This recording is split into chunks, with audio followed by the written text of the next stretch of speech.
Hello, and oh, what's that? Oh, hello, welcome to Wally Blah. Stop doing that, it's annoying. Right, anyway, we're going to continue with our sawhorse. Now, in a previous live stream, we started building this sawhorse. We got the legs on to the top rail that we did.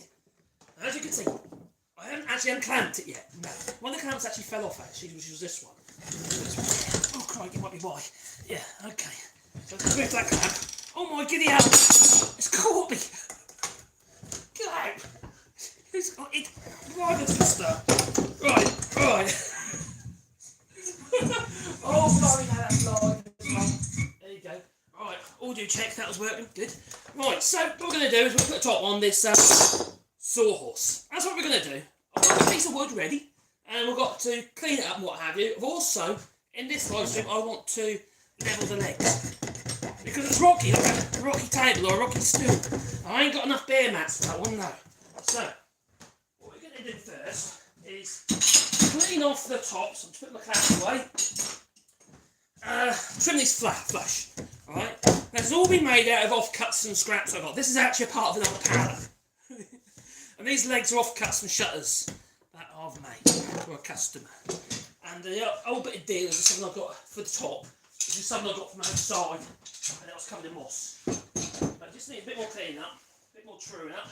Put these clamps out of the way, because I know what happened, I'll drop them on my flipping feet, I will! It's the kind of thing that I do. Well, now,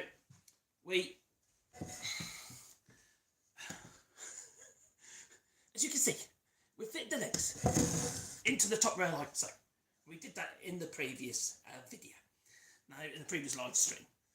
As you can see, they're poking out the top. We don't want that, do we? So we need to cut them off flush and then clean that up, ready for the top, which is going to be this. This is going to be like a sacrificial top. Because you could argue, a sauce in itself, isn't it? But I don't fancy resting short bits of wood on this very narrow rail at the top here. It'd be a bit uncomfortable, wouldn't it? You get blisters in your knees and stuff like that. So that you'll need new knees. So we're going to be putting that on the top of there. Alright?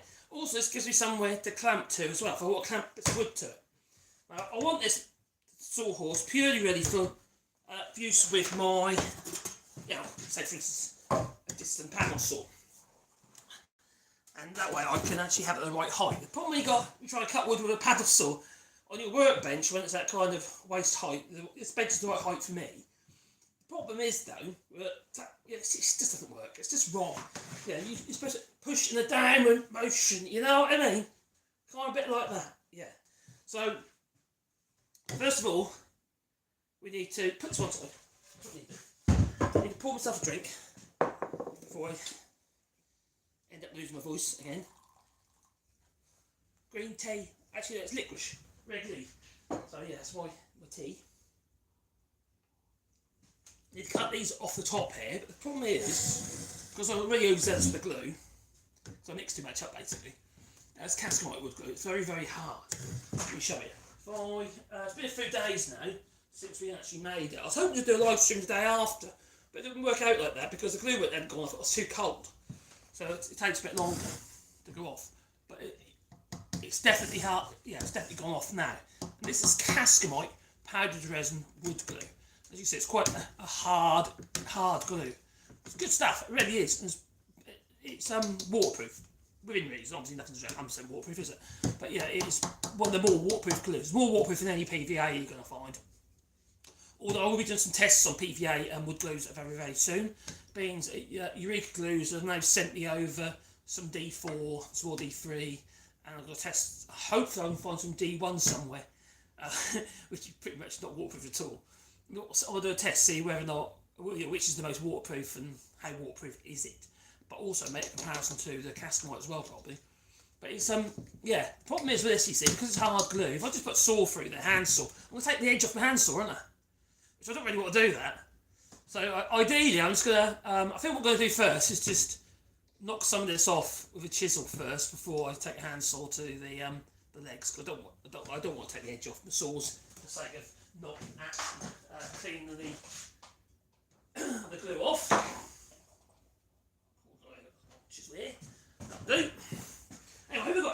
the chat. I haven't looked yet. It's in live chat, that's cool. Hello, Will Hutch, hope you're well. Oh, that makes me as hard as the glue. Oh, do I? Oh, okay. It takes all sorts, you know, and it does. Well, it is hard. So, I suppose I could level the legs off first and rock, but that makes it too easy, doesn't it, you know? So I'm just going to peel off that glue off the top. There's actually more chip it off the top. I suppose in hindsight, although I wanted to do this live, the following day while the glue was still soft, that makes sense just to cut that off. It just come off like a bit of rubber then, you see. But now it's got to come off like all brittle and stuff, which makes it a bit harder to actually remove the glue before I can attack that with a saw. It would make sense to level the legs up first, it wasn't so rocky. Yeah, I think so. Try to make sure you can see what I'm doing. I've got stuff all over my bench. Oh, I'm so untidy at the moment. I'm trying to do too many things all at once. I'll leave the forehand. So what we need to do, we need to make some more mallets, because I've got my mahogany mallet there, which is really nice, but it's a bit of a beast. And then I've got the smaller one I made in school years ago, still going strong. But I think I need to make a new one.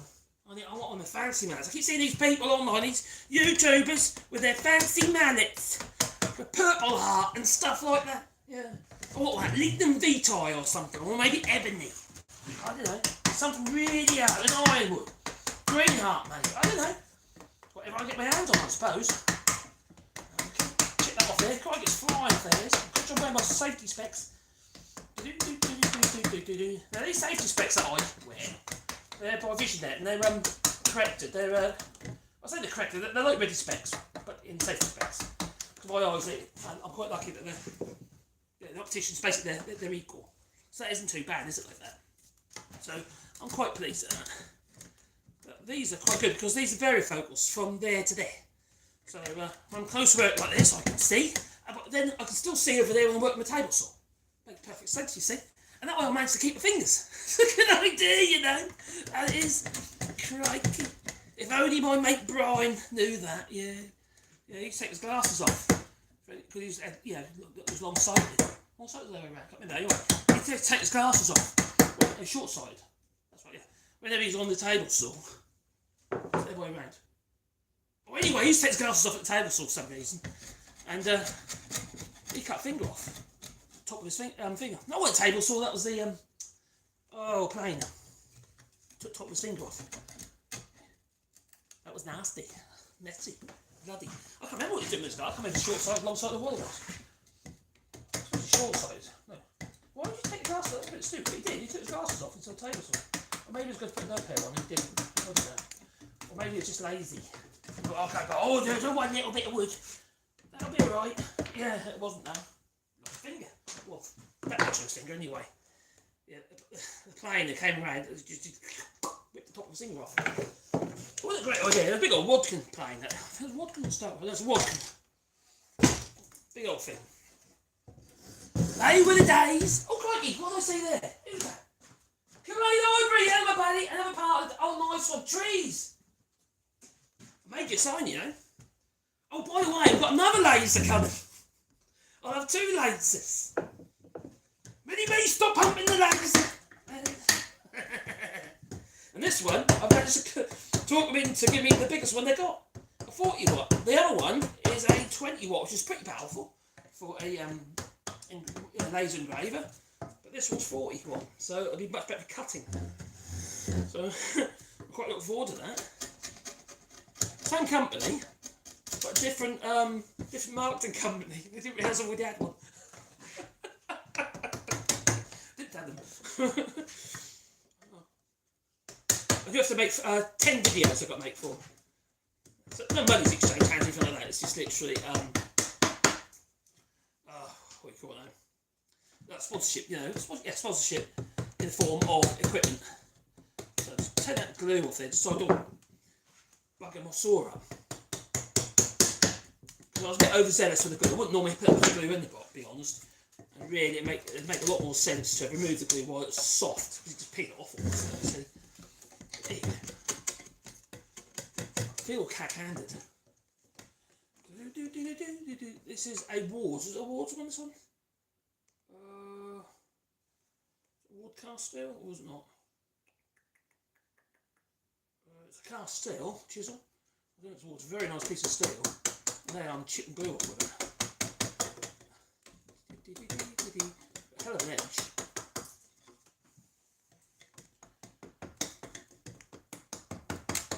That'll probably do it. Yeah, just got to whip those horns off. You don't need the horns. No, it's all horny. Actually, I'm done there, yeah, but tell you what, I should get a long chisel. That makes so much more sense. Where's my long paring chisel gone? That was there earlier. I saw it, a red paring chisel. And now it's missing. Oh, I know it's in the room that we're trying to sort out. Let's use that. That's a better idea.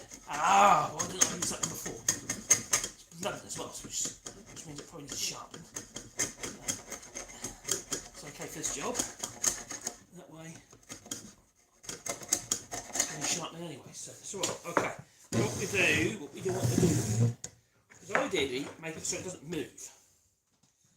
Is there a way of clamping that down? I don't know if there is actually. If I can get a clamp from there to there, maybe, just so it don't move.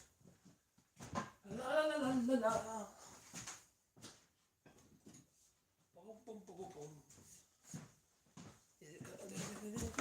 Yeah, we're getting there with that room next door for it's going to be the laser room.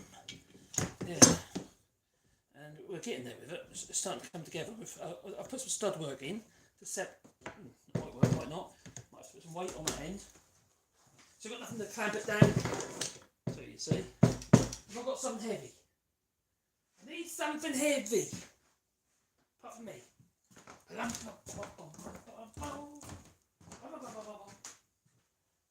work, it might roll off. That'll roll off, that one. That's no good.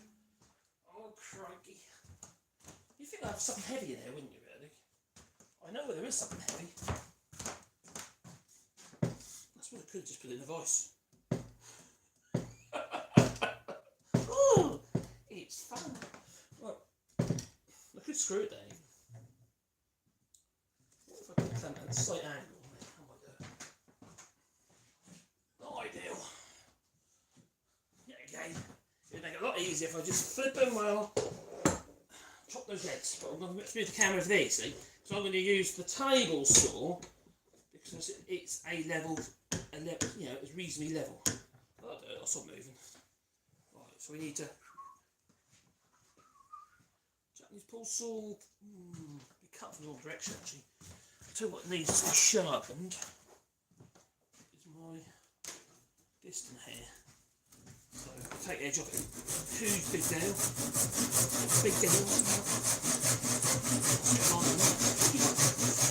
That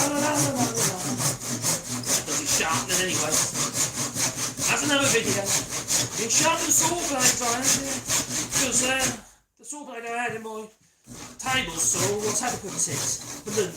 Not just blunt, it was missing teeth. Not one, not two, it was missing 8 teeth. Should be good. Unfortunately, I can't seem to get those saws, those the Saxton ones. The one I had, this one here, that's the thin kerf, you see. So you waste less material, less resistance. Unfortunately, it's a CMT blade. Unfortunately, it's lost 8 teeth. The tips of 8 teeth. Let's check it.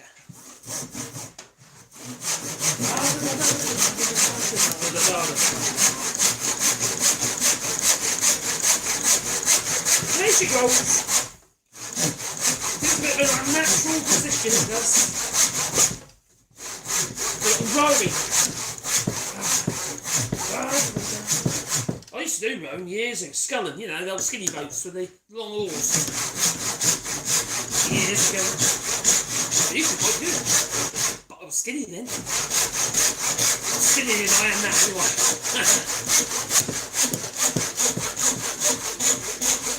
No pocket holes, screws are going to be used on this sawhorse, just so you know. No pocket hole screws. I know a number of them. It just seems to me that every time I screw up on YouTube shorts. And there it is. It's a marvellous construction. Put together by all screws. It's bloody awful. I'm sorry. I'm sorry if you're using pocket hole screws. They have their uses. I think they're overused. They're like an excuse for everything these days. Now I've got a Festal Domino dowel. I love that machine. It's a great machine. But I know its limitations. It's not great for everything. No. It has its uses, but they're not a pretty joint. You don't see them, do you, anyway? So, alright, cut that off there. Alright, first one's done. That's good. That's good. Now at this top, I want to make sure I've got some holes in it and stuff like that. So I'm using some hole fasts on there. And that'll make it, hopefully, make life a little bit easier when using, as a sawhorse. So we've obviously got to plane these flush as well. Makes it nice flush. And then we're going to fix the top down onto that. I don't really want to have any mechanical fixings unless they're made out of wood. No. Because if you have mechanical fixings, which are generally made out of metal, they tend to blunt your saws.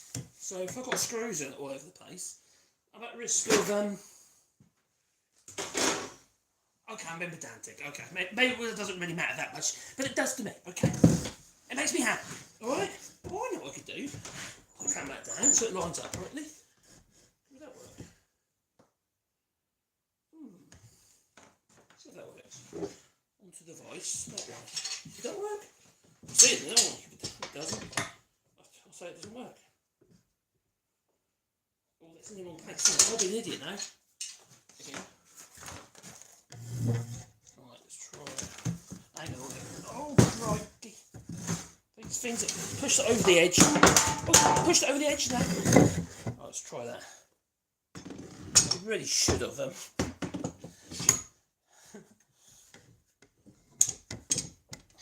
Tap in the middle. This is not an ideal way of clamping it. But that might work. Oh, it has. It worked. Right, we've got in the chat. Hello, Byron Services, hope you're well. I may appear from Naked Woodworkers Plans. Was it a centre spread or something? It's naked. Was it? Yeah, funny plans they are. No? I've got a pair up on the wall over there, but they're not really, I wouldn't call them sawhorses. They're really just like lay sheets on them. Sheet material. I've got anything big or anything like that. Or if I want to lay loads of bits of wood out or something to be painted or something, that's all I use them for. There, on the wall behind you, they are. This one's is going to be a single one, purely for the purpose of hand sawing with wood by hand. Hand saw. It's distant. Which needs to sharpen. Very few people sharpen their saws themselves these days. There's always these hard point things, and you can't sharpen them because they're hard point. They're hardened tips. You can't set them either because they just set their to stand. You can still do it, but if you've got a good hard point saw and it's blunt, you can literally grind all the teeth back and start again. Recut. I want to do that in a video actually, cut teeth on a saw blade. Or recut the teeth on a saw. Because it's often, if I had the saw, I haven't had to do it this one yet to be fair, you have to recut the teeth. Because what happens is over a period of time, if you're not that careful about how you're doing your sharpening, you can end up creating a hollow in the middle of the saw. And you've got to basically start again.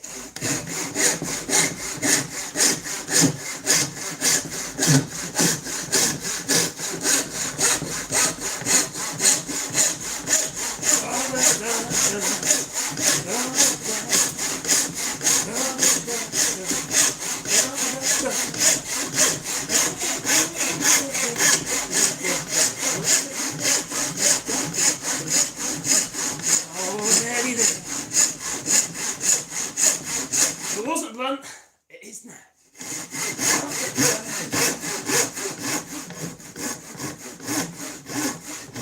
And you've got to remember, you've got to try and use the full length of your tool.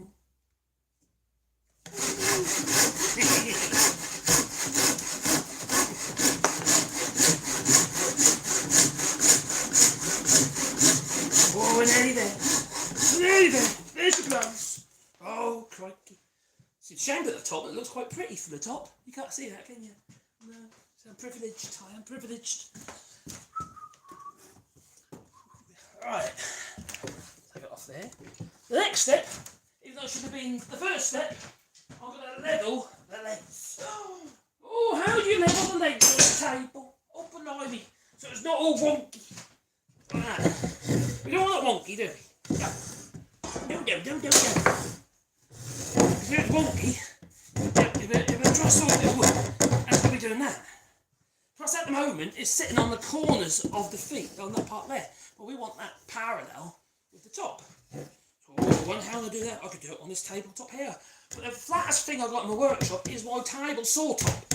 So what we're going to do is we're going to scribe it in. Now the thing you really want to have, if you're going to scribe it on it, is that through next door? I think it is. Have I got one in there? What I'm talking about is a level. I know where there is one. Right, I'm just going next door.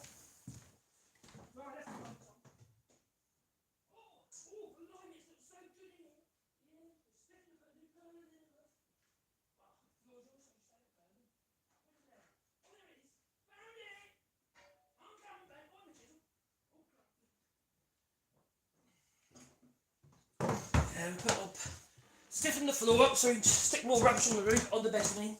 Okay, so what you do is you want to try and level it up within reason on the actual table saw. Otherwise, when you level the legs up, you're actually levelling another level. Doesn't make any sense. Unleveling and unleveling, unleveling. Oh crikey, I'm getting all tongue-tied I am. But currently, it's not too bad. It's a little bit high on this side.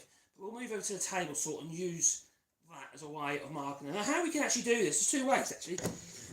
But actually cutting the bottoms, we just mark them where we want the actual, where we want it to be cut off at the bottoms here, off the bottoms of the legs, on its feet. Or we can actually cut it in situ. There's no way of doing it. What you still have to do though is you have to level it all up, make sure it's sitting how you want it to be. It should be like that for me, in both directions. And then when you're levelling off your tabletop, you'll be scribing off the tabletop.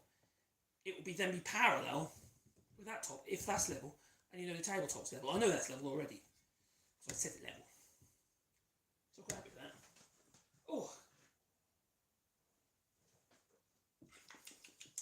got a taste for licorice tea. Something about it, what it is. Okay, so we've got to go over there. So I'll bring you with me, don't worry. I'm going to plonk you over here, I am. Yeah, here we go. To the table saw. We're not cutting on it, we might have cut on it, we're not with the actual table saw itself. Just a bit more light, can't we? A little bit. Right. Here comes the sawhorse. The horsey saw. There it is. Oh, I need to clean this top off a bit. See a little bit of rust coming again. A lot of humidity in there last week. It hasn't stopped raining. It's constantly blooming wild rain. No, I don't like it. No. Right, so we need to. I'm going to apply some weights to the top, which that is actually level at that point. So I prop this one up. Where's that way? It's not the right level to use this for. Pretty close. Thing's a bit high on the side. Touch, only a touch. That's good that way. I'm going to stick with that. Right, so what I'm going to do, I'm going to put some weight on the top. Also, I'm going to wedge this leg in. But wedge your leg so it doesn't go down on that corner. So it just stops it rocking, which it has. And I'm going to put some weight on it. I've got flipping weights. I've got some weights here somewhere. Where's some weights? Got a dumbbell.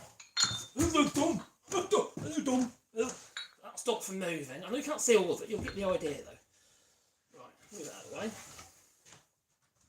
So you have to look at the highest point. Where the highest point is, with furthest away, which happens to be this back leg here. I don't know if you can see that there, but so basically what I'm going to do is make sure whatever I use as my scribe needs to be off the shortest leg. Otherwise you end up with a wide leg. leg. Is it peg leg? Peg leg. No. Oh, I might use that. Is that about right height? Let's have a go. Make a good scribe. Not far off. Got a little bit lower than that.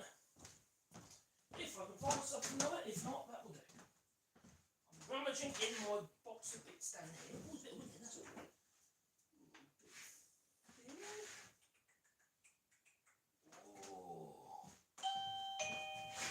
Somebody at the door. I wonder who that could be. Don't think it's for me. Oh, I'm just going to have a look at the door and see if there's somebody I recognise. Bonjour. Yeah, she's in there.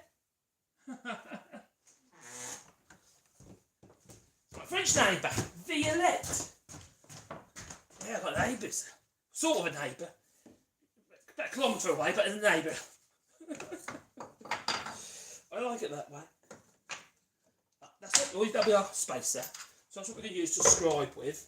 So, if you get enough weight on here, you can actually saw it in situ. And quite a good tool to use for that would be like something like one of the fine multi-tools or something like that. But I'm not going to do that. I'm literally going to mark it and take it back to the bench. And then we'll actually cut them off the bench. La la la la la la.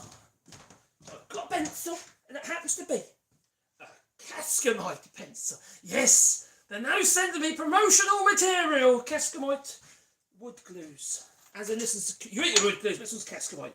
Powdered resin wood glues. It's the same glue I use on top there. Yeah, for the legs. You see. No mechanical fixings at all, just relying on. It's the thing is, if you've got a good joint, you don't need. You probably don't even need glue. If the joint's good, not this type of joint, you would need something in there. But if, for instance, I don't know, if you're doing a good tenon to get away over, well, put a draw pin in or something like that, and not pull the joint even tighter. You know, like a dowel, like a peg.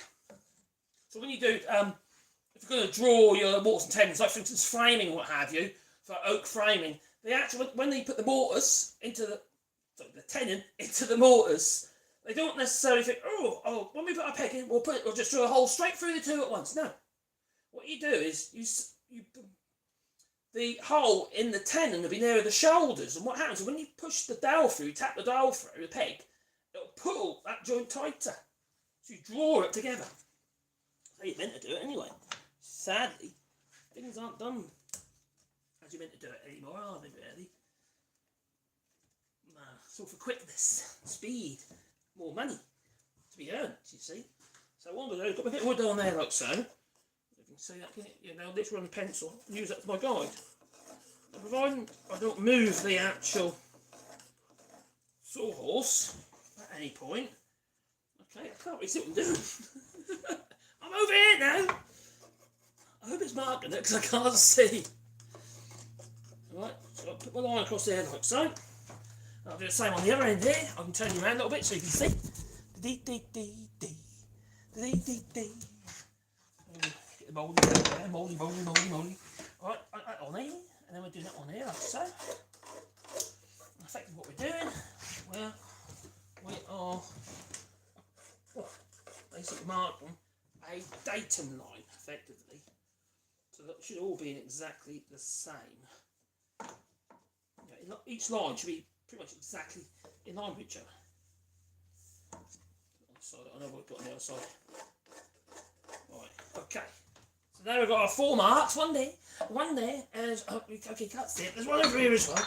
The weight can come off now. I can't adjust. I tell you, I'm sick and tired of being fat.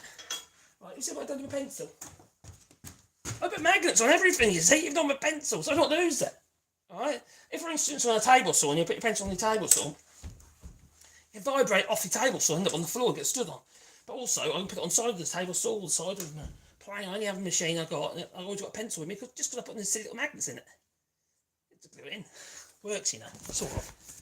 It works. So then what I've done over here, you see, so I've always got somewhere to put it. I put an extra screw in there. So I stick my pencil, or one other pencil, to the screw, because I've got the magnet in there. You see, it's a silly idea, but it works. I like things like that. I like to have all my tools where I can find them. I'll show if I can. And what goes in the drawers is stuff that I obviously don't use very often. So let's grab this sawhorse. And we'll level the legs up, because it's a bit awkward to use with wonky legs. You don't want that. Anyway, back in the chat. What's going on in the chat here? Oh, I can see myself. Oh, blimey. Right, so. Up we come. Gary Lloyd, he says, how is the boat design and building going? I can kind of show you how far we got. The problem I've got is the workshop I need to use over here. After you got all started getting all that rain, I don't know if you had to see. Right, there is. Oh no, Calvin's covered up with wood. Right, I'll cut sections out for the boat, which I think I did the video on that already. But it's all behind. In the corner, there's a piece of plywood. Right, but yeah, it's hidden up at the moment. So we're going to be starting when the weather changes. It's just non-stop rain at the moment. And over there, we've done a bit of stud work, what have you, because it's going to be a sealed off room in there. Back we go. Alright. Carry on, shall we? I think it's a good idea. I think I've gone all dark on me. What is that dark? Can I make it a bit lighter? Oh, that's why. Blimey, turn that off. I'm about to see it. That's better. It looks like I was recording really dark, but not. Okay. Get rid of that. Right, so could be ivory, so there's a bit of boats on. Yes, that's coming quite well. No, you haven't missed it yet. I haven't finished it yet. It seemed that it was going to be a bit silly having a half-done boat when I'm trying to do my other jobs and stuff, and it'd be in the way, so I need to make sure I can finish it. Uncle John's Carving Hearts. Oh yeah, I hope you are. And by all services, my first ever mortise and tenon joints were a pair of saw horses. Oh, great, they're still good. Oh, well done, buddy. I also make a pair from Naked Woodworkers plans, and they're fine, but I messed up. One set of legs. Oh. Howdy there, hi Pete, hope you're well.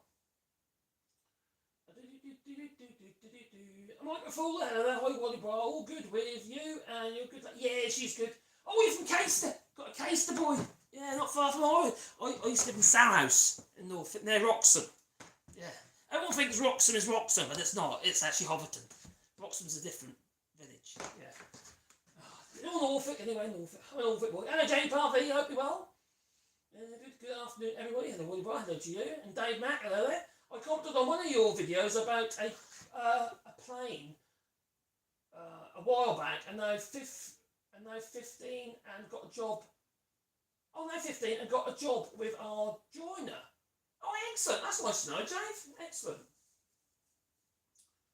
Blimey. Just keep up. You know, just got to practice, make you perfect, you know. We never stop learning. Oh, woodworking is therapy. That's your. It is. I actually, as I said, believe it. This is my therapy. I need therapy. I can't afford it, so I have to do it myself. It's like I'm self-medicating. Anyway, let's cut some legs. So, ideally, I want the legs to be cut parallel with each other. Oh yes, parallel, or in line with each other. Yeah, in line with each other. So I'll grab my pencil again. Is this real long enough? Might be just about long enough to go. Let's have a go. So from the outside edge here, the outside edge of that mark there, alright, to the outside edge mark there, I want to make sure that when I cut that, I'm flat-footed then, you see? Not literally, no. So I want to go across there like that and across there like that, so hopefully it doesn't move. Like that, sort of. Yeah, there you go. And across there like that. So that way, I'll have legs or feet that are flat-footed. And so on this side as well, on this end.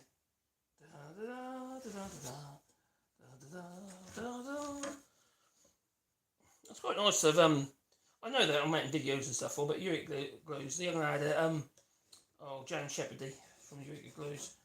He often, sends me stuff over and what have you. Have a look at this, have a look at that. Or keeps in touch. I'm happy to help the company because in the end of the day, they sent me those, and I'm very pleased. I want them. See, the thing is, I want them to keep making that glue. I don't want them to give up on it.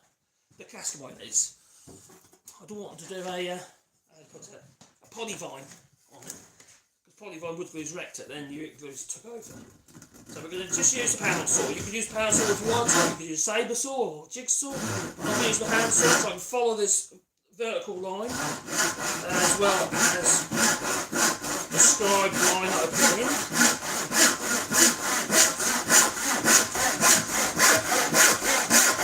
I do love this old saw. I might make it a new handle though, so it fits better. The thing is that everything's standardised, isn't it? Even back then things were standardised, like the handles and stuff like that and the totes. All standardised. They don't really fit your hand.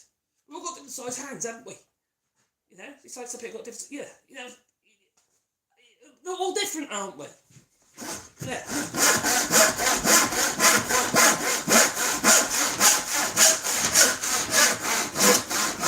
It's easy to do a split little break out of the end, so obviously, but I'll come out the bottom a little bit now in the opposite direction.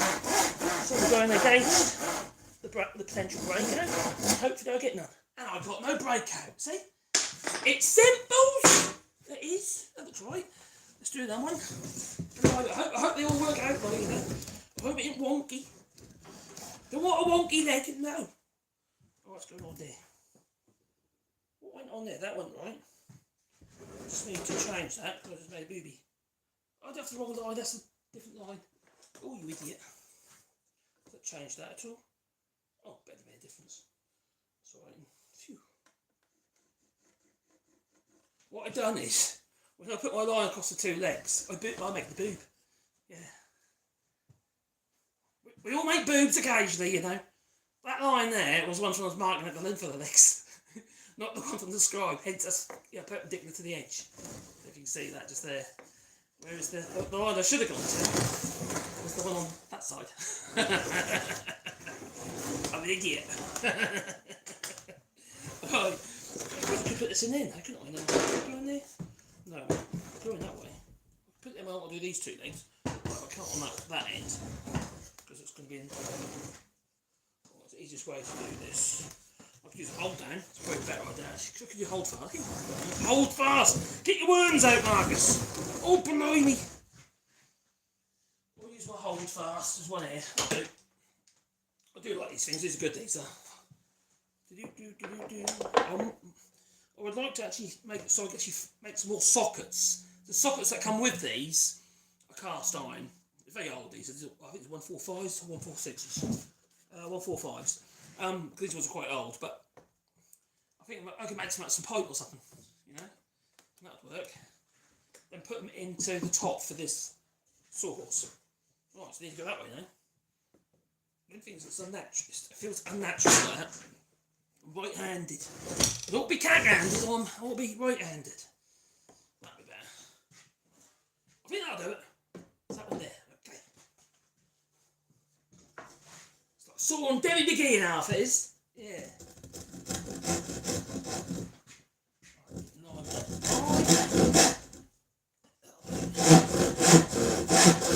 Compound angles there. Believe you me, I've cut quite a few compound angles when working on the old boats. My father, his builder was, and he was the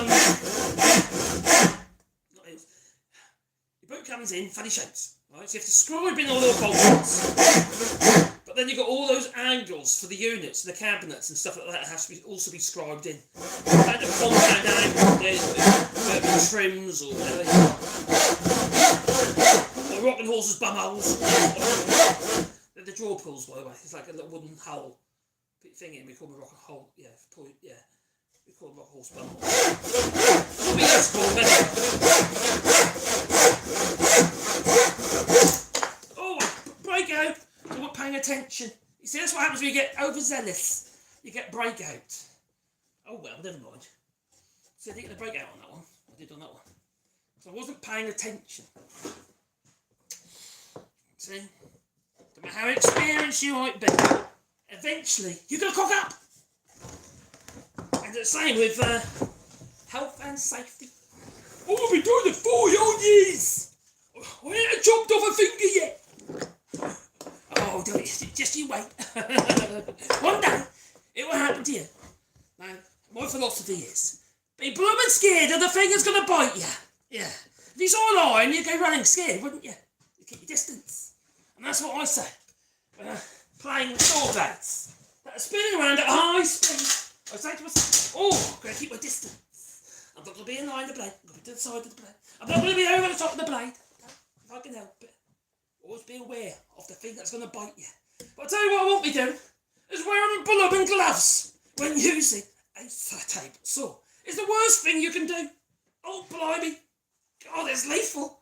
I had an ear this not that long ago on that saw there, wearing gloves. Not because I normally wear gloves on a table saw, but just because I was bringing the wood in from outside, for which I was all splintering now because it was just rustle and timber, and I was getting splinters in my hands, so I was wearing gloves. And I decided to use it with a table saw, and I almost, it grabbed the side of the glove head and pulled it off my, ripped it on one side. I was quick enough to realise, hang on, my reactions were quick enough. But if they weren't, I could feel it, I was pulling me to the blade. I was trying to. So I just literally pulled the glove off partially, and then, that was a couple of years ago. No, all that. Well, it was ages ago. Probably 7 years ago. Maybe 8 years ago. God, I can't remember. It was a long while ago. It was on that saw, so I've had it saw a while. Right, anyway, I've got next leg to do. Which line am I going by? That one. There it is. There it is. La da da da. Right, now I've got 4 lines there. I'll saw this sharpening.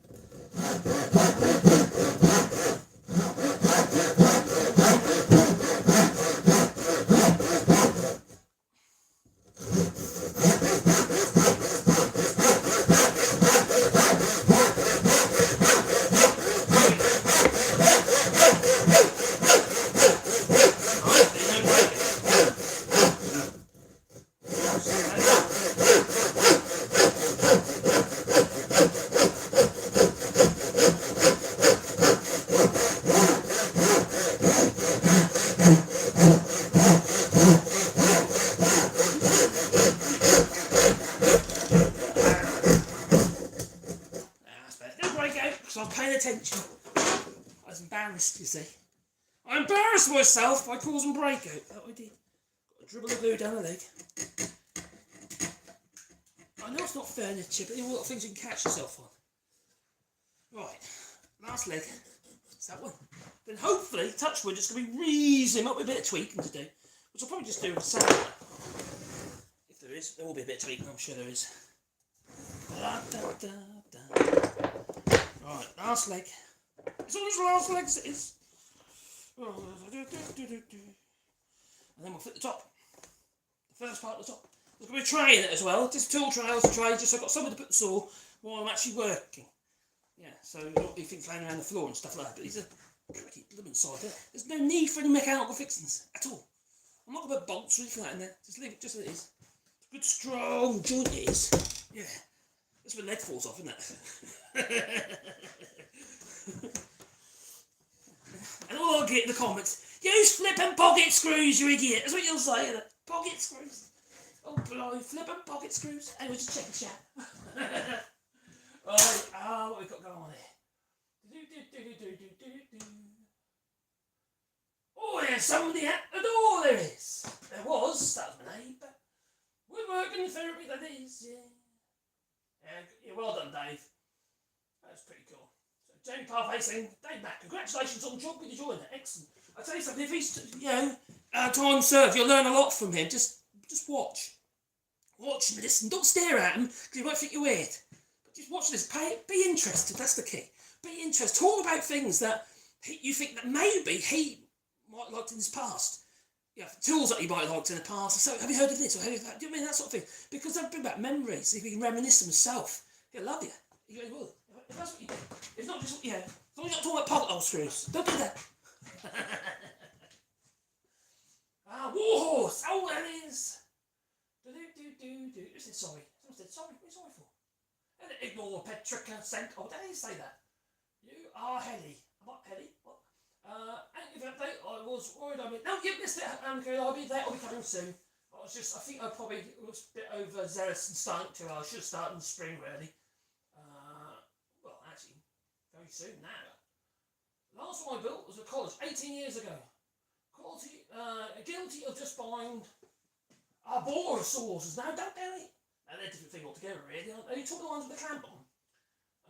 A bit like a strap on. You know, the big handle on the end is like a clamp. Is that what sort of thing this is? I don't really know the bora, to be honest. I've got loads of love. Oh, lots of love. I like the love. Don't forget, boot the old like button helps the channel, yeah. And they go, all the help I can get. I do it myself as well. Why I'm at it. I just did. Oh, just pop the chat out so I can see a bit better. I get full screen then, can't I? Oh, I know you can't see me. I am here. I haven't run away. No, I know you can hear me. I run from swords. Best thing to do. If you think it's going to bite you, run for the hills. Or Brokeback Mountain or something. I don't know. Tell what got wax on. Where's my wax? Wax on, wax off. Where's it gone? Blimey. Oh, there's the wax. Just a bit. Oh, there it is. Now I buy my waxing, I do. Yeah. From the beauticians. Yeah. I get it by the bucket load. Yeah, for the. Oh, must have out. Oh, okay. Yeah, the candle wax. Basically, it's paraffin wax. I just put on the side of the saw. I know you get all these fancy stuff. You can get. I don't know, dry lubricants like PTFE sprays and stuff like that, which are good. Don't get me wrong, they're really good. You know, but I'm quite happy with a candle or paraffin wax. That's all this is. You buy this in a block for making conserves, jams and stuff like that. Because when you make your jam and that, you like what? But the wax out, seal it. You see? Yeah, paraffin wax. Not paraffin jelly. No, not that stuff. Keep that in your bedside cabinet. Okay.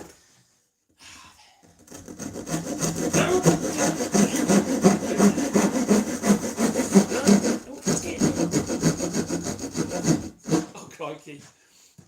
Guy I used to work with, he's a lovely chap, he really was. He had a magnetic, I love my magnets, but he had one of them little, like a round level, a ball, like a fridge level. It's just a single ball bubble in a level on a magnet. He'd put it on the side of a saw. When he's cutting the legs off, literally try and line up. It didn't work. It's ridiculous. It was just bubbles moving about every time you saw back.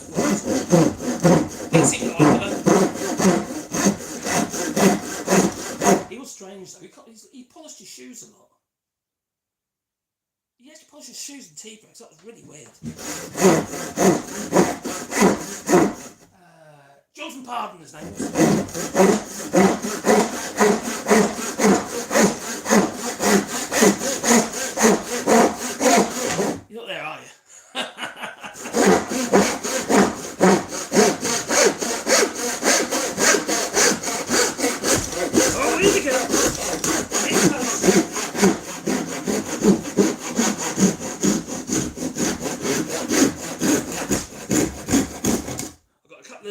I've got garage doors to make for a customer and a whole load of shutters, a lot of them, about 22 pairs. Some of them are just volley baton, which is literally just like using tongue groove boarding, but the more complicated ones, and I haven't made them for flipping years, Persian shutters, the louver shutters, like louver doors. Those things are a nightmare. I said yes to them because I want the other job as well, because the other ones I know I can make really good money at. But the Persian ones, they take a lot of work. So I think I'll have to jig up for me, make some jigs and stuff as well, make it life a lot easier. Because you've got to do the whole of the mortars, you see, for each slat. And all the slats have to be shaped. There's two ways to do it. You have your through slats, so they're like flush with the face and the rear of the shutter, with the two styles. Or you do your mortars slats, which they seem to be the common. I think that's what he's looking at. Well, that's the picture he showed me, so that's what I've got to do. Right, is that level? There might be a bit more tweaking to do. I'll say I'll just do that with a power sander. Or angle grinder with a sand this night. Oh, that's alright. A little bit of rock there, a little bit. I'm just going to take it overhead to double check. Yeah, a little bit on. Oh, hang on, there's one little bit on there, I think it is. Right, between there and there. I know you can't see. Am I being naughty? Just a tiny bit cleaning off this leg. Right, I'm going to be on a cheat. I'm going to get aggressive. dust. I'll breathe it all in, and I'll peg it before the end of life stream. It'll be called a dead stream.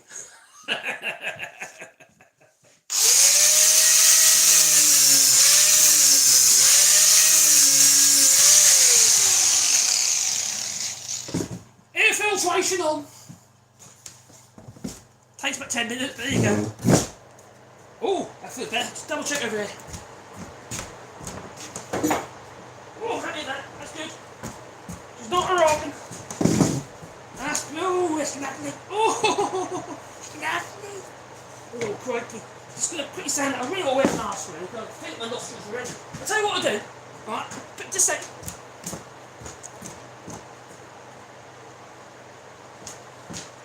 There's some saline. This is going to be disgusting.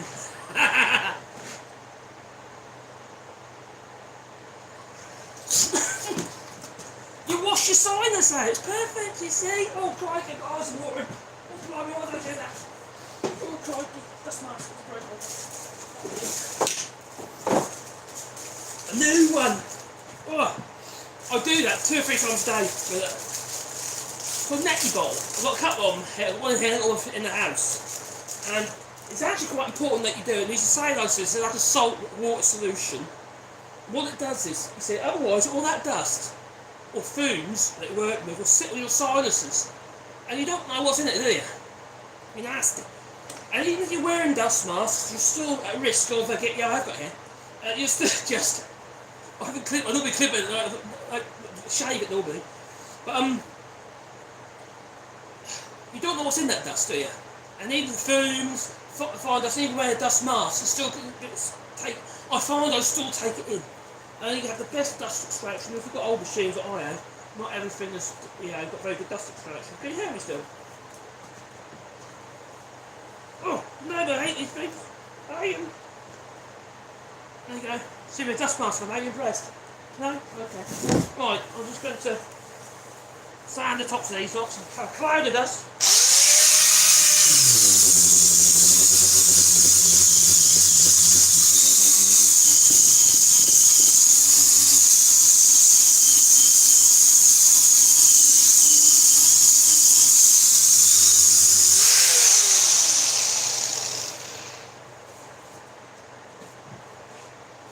There it is.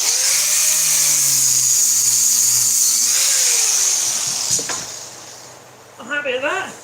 What I don't want is having those lumps on there because obviously the top is not going to fix down very well. It's quite normal you have to do it in portrait mode. But okay. Oh, look at that. You're looking at my wood, you are. Yeah. Right. So next job is going to be this top. Like so. Although it looks like shit at the minute. Now you could say, oh, what are you put that on there for? Well, I want to clamp stuff too. And it seems to be the most sensible way of doing it. And also, I want to put some holes in here, which will be another live stream problem, so we can actually fit 2 hole flasks, one there and one there. Because then what I can do is I put a piece of wood on there, I can then clamp it down to that using the hole flask, which is even better than using clamps. These things are great, I love these. Pretty good. But first of all, is the dust gone? The dust is gone! Turn off the air filters! Evac! Evac! Get this thing off the scene. I'm not very good wearing masks because I'm asthmatic. It's a catch-22. Because I'm asthmatic, it would make more sense to wear a dust mask. But if I wear a dust mask, it makes me, I feel like shit. Something's got to kill you, ain't they? My dad was doing Sky the World all his life. He was nearly 80 when he died, so if I last that long, I'll be alright. I doubt it, but there you go. Actually, 78. Oh, I've got some new screwdriver bits coming today. Yeah, I did. The most expensive screwdriver bits I could find. Yep, there you are. Ouch. I got a test from Timo. That spinny disc, when they had like a roulette wheel. Anyway, they were like $5 for 20 off. So I'll give them a go. I also got some from which are on Amazon, Sabre Cut impact ones. These actually seem quite good. I put in about 100 screws of these yesterday, sorry, and I think they're pretty good. I'm quite happy with those. I bought them because I thought I'd run out of screwdriver bits, and I found I had a whole packet of these DeWalt ones. These aren't that good. They're about 10, 11 quid for 25 screwdriver bits. It's cheap as chips, really, but they aren't very good. They don't last 5 minutes. In fact, where are they gone? There a minute ago, where it is. Right, look. Years ago, I don't know how many years it is. For a while, anyway, collecting screwdriver bits. Yeah. They don't last. They really don't last. Even the wearer ones, you know, with the gold, diamond in, even they don't last that well. I wasn't that impressed, not for the money. And the Abora ones, impact ones, they're rubbish. They're terrible. I think so, anyway.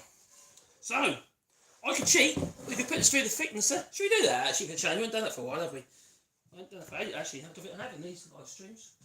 No. I might take this lump of glue off the back bit first. Was it the influence? The actual cut. Now, when I put a rough board through like this, and I don't think it's perfectly flat, I'll use the planer, and try it with a planer or by hand, or take just plane the whole thing with hand if you want to. I suppose take lots of lovely shavings. But I'm going to run through the things that will change. Now, what I tend to do is I look at the end of the board, like so. And if the grain is going that way, in and out like that, you see the curvy grain is going that way, right? The likelihood is, if there is any curvature there, it's going to be in that direction. Or at least that's what it looks like on here, on this board it is. So if I run a straight edge, a pencil stick to a rule. It's got a magnet. Yeah, there's a gap in the middle of the rule. There is. So that's the face I'll have down before I actually plane this face on the thicknesser, because that's the face on the table. Before I even do that, I want a bit of wax over it first as well, so it doesn't get stuck partway through the planer. My thicknesser needs sharpening. Maybe that's another nice thing, we could sharpen the actual thicknesser. So I do it myself. Set all the knives up. Put wax on there, that way it doesn't get stuck. We'll spin you round, spin me right round, baby, right round. Can't remember the rest of the words. There you go. So that's a multi-co MT1, and this is actually a 240 volt version. They did a three-phase version as well. This is the two-stroke version. What's that, about 30 odd mil? I have got a digital, but batteries run out though. The problem with it is every time the battery, because you've got to reset the whole thing up, it's a pain. It's good though, and you're doing a lot of batching. So I'm doing a hell of a lot of work in there before the pandemic, I used it all the time. Right, so bring it down so it's going to go through, just so that it touches the first roller. Is, if you turn it on, now on this, well there you are, to see there.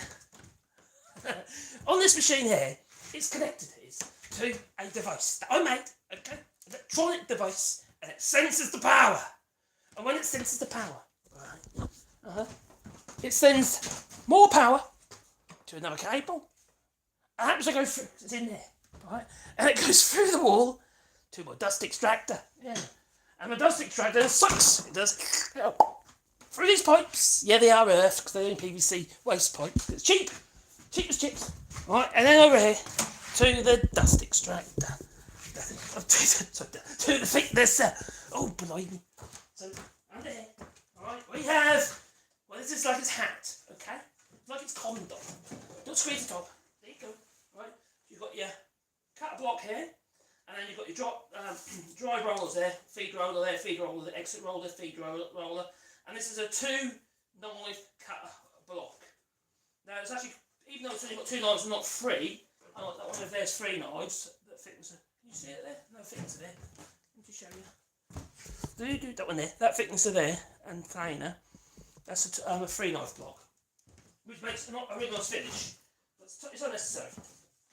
When you just, I think it is anyway. It's magnetic. Magnetic? That's come off anyway, that's right. Alright, so then but make sure this is down.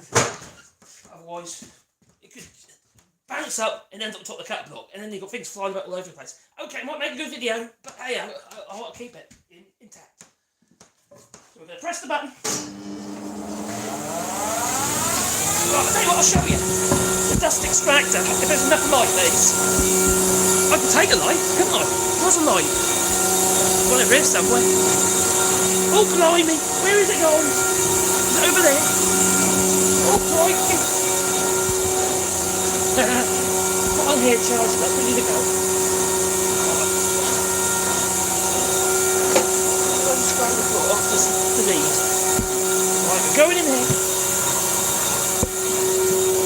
Oh, look at my motorbike.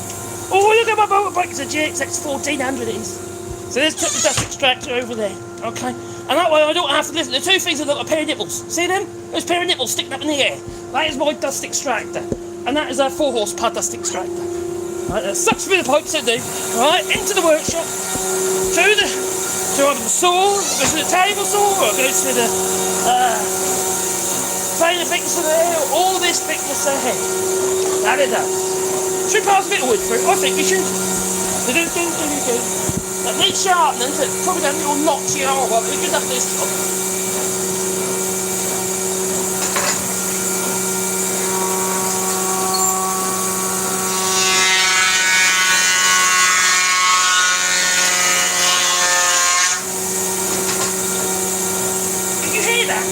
Right, it's barely touching this end, but when I got to this end, okay, it's thicker at the tip.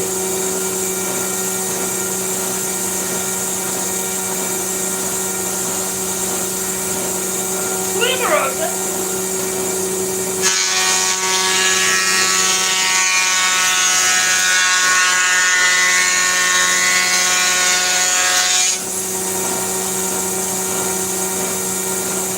There's a hollow there, look. Where it'll spin around, it is, that is, yeah. So what we'll do is I'll flip it over again, put the grain through that way, so put that way, take a bit more off this way, it's not too mad, it's sauce, you know.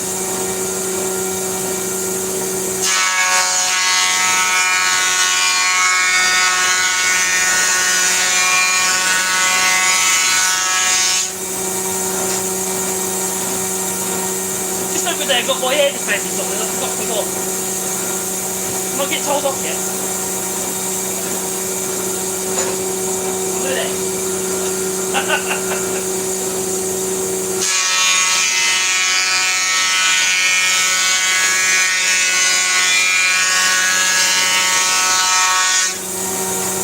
That's it. I don't want it too thin. No. So there. How are we going to fix that? Once we've trimmed the edges up, we've trimmed the edges up. How are we going to fix that onto that? Right. Well, we've got options. Now, we could just glue it on. It'll probably hold, and it will. Just spin the light round. Alright, light come around, there it is. Alright, that'll probably hold. But it's a... I want something more... How to put substantial. So what I'm going to do is, I'm going to dowel it on. But I'm not going to dowel it on, I'm going to broom handle it on! Or we could actually make dowels put in there, but you know, I actually bought some broom handle the other day, so I might use that. And it does, and you've got to be able to see it, because it's wood. I don't want to have nowhere that I don't want nothing on here that I'm at risk of taking the edge off a saw or something like that. Now this is going to be sacrificial, so after a while I end up with saw marks and stuff like that. So I don't want no hidden screw. So you could say, okay, why don't you just screw and plug it? So you know, so sink the screws into the top and then plug it. And then I might not realise they're there and then start cutting the saw or something like that. And then I just, well, blunt the saw. Don't want to do it. No. 47 people watching. Hello, 47 people watching. And we streamed. We did 63 minutes. We're in going, yeah, 63 minutes. Blimey. Oh, there. We'll try to go for 63 minutes. They were the days. Actually, maybe they weren't. I don't know. 6 kids later. Right, let's screw this up. Let's put the sawhorse in here, and we're going to put this into the vice. Alright, you've got a bit of vice, ain't you? We need some vices in life, that we do. Right, this happens to be a record vice in my life, that does. Right, so we're going to use number 7 on that, I reckon. Let's bring it around and let's make some shaving, shall we? Yeah, now, okay, you could use the planer. By the time you set that up, sometimes it's just quicker. Use an hand blade, and besides, it's the therapy. Okay. Right.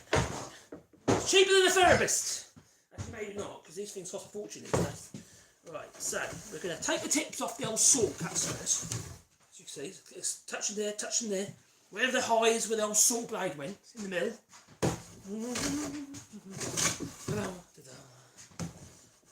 A friend of mine made a table, and said, "What do you think of it?" I thought it looks nice, and I didn't have the heart to tell her that was wrong.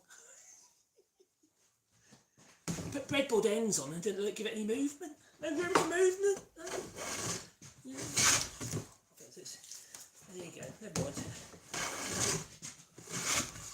Didn't want to upset him.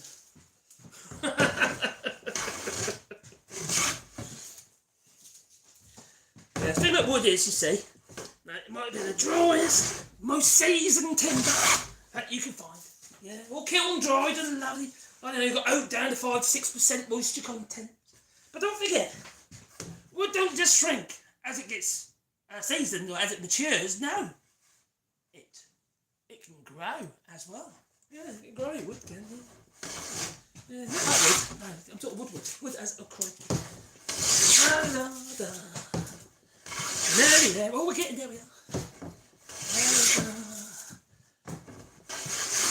Oh, nearly there. Oh, we're getting close to by the minute. We are closer by the minute. Oh, let's finish that shaving. That's it. That's good. Rip her over. Wet sweat. Don't finish that sentence now. Okay, here it goes. Right, this one's got a bit of the old round of the trees showing on this edge, but we'll keep it. I don't want to make the board too narrow. I've got enough room, you see, to get a clamp on, so I don't want it to be too narrow. And I don't know what this board started life out as, or whether it was a bit of old deal or something like that for scaffolding. I got a clue, I just found it in the garden. Covered in shit. And cement, hence taking the edge off the tools.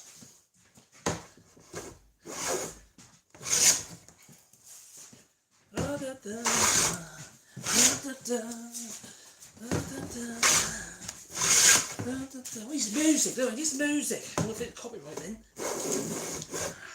Since I could play, I don't know, argument say I could play music. Right, so what can I play? If I go into audio library on there, what can I play that? What's that?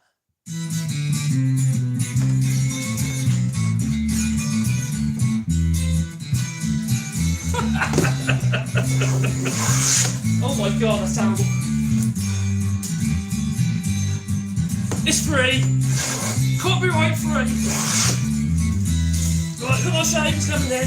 Full length, that'll do it. The ends of. Oh, crikey. It's a better than that, isn't it? Crikey. Oh, a bit of rock.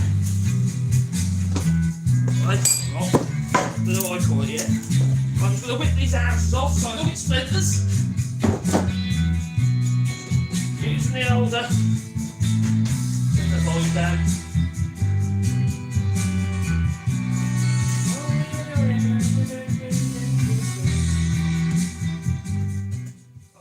Turn that down a bit. A bit overpowering, isn't it? A bit overpowering. Alright, so now I'm going to remove the arrows so I don't get splinters, you see? You know, got to keep the hands and keep the dandies all dandy, you know. Now you can buy a hand plane that is designed for doing arises, but they're a bit of a waste of time, really, unless you get a decent one. Not really cheap, like plastic things like that and stuff is rubbish. There you go. I think Rex Krug or Woodby, I think Woodby Right do a kit for one. You can convert a block plane into an arrows plane, waste of time. Sorry. better off making one, using an old plane, and not plane, using an old chisel. Old chisel and a block of wood. Hell bent on obtaining an arras plane. You can do a lot of arras removal and you want them to be, 45-degree dead, then yeah, make one or buy one. Otherwise, there's a lot of point. 45 degrees is actually quite easy to work out on handplane like this. In most cases, you just take the arras off. You really need an arras plane? I don't think so. That's the stuff I bought there, I don't really need. Right. Oh, I think that's alright. I'm just going to sand now, it's really red mask again. Oh, blimey. I'll tell you what, not use the air sander, that makes more sense. That will kick dust up. This one here. Dun.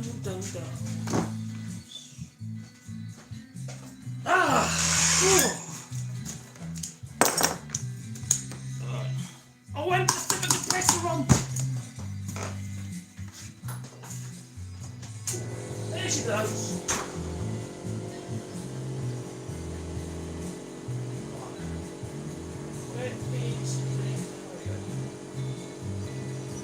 Remember, safety first. Safety? What's that?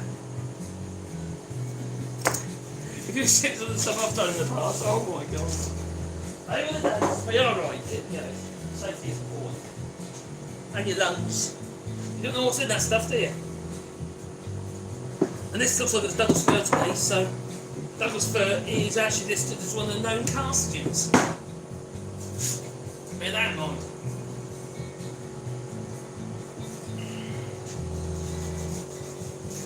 But the air sander, even with being an air sander, you think, oh wow, that's going to keep low dust everywhere.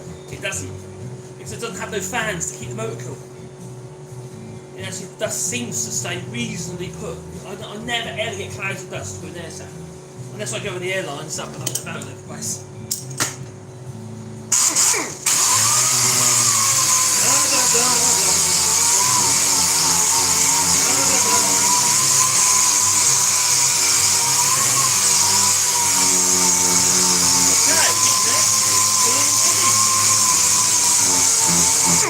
Nice things about the air sander, if you want to collect the dust for making into filler, cast white pad resin wood glue is the best glue to use for making wood filler, not PVA, it's too rubbery.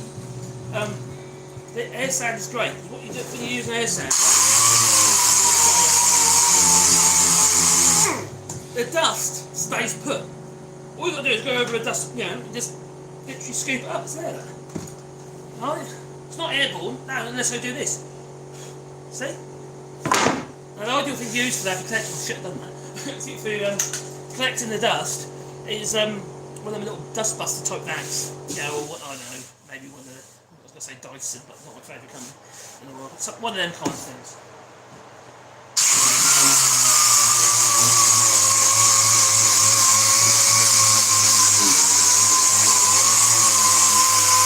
And there we go.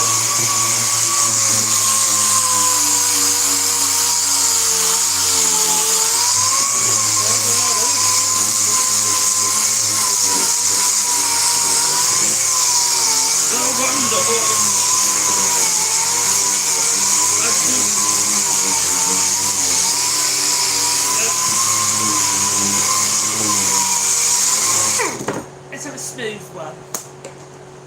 That's me on the other side now, wait a second. Right, where is it? Where you go? Where is it going? Oh Lord, everything should have a home in the workshop. Not when the missus has been helping. No. Oh, there it is, right from your eyes. Just that I've got a fine disc in there, that do. There.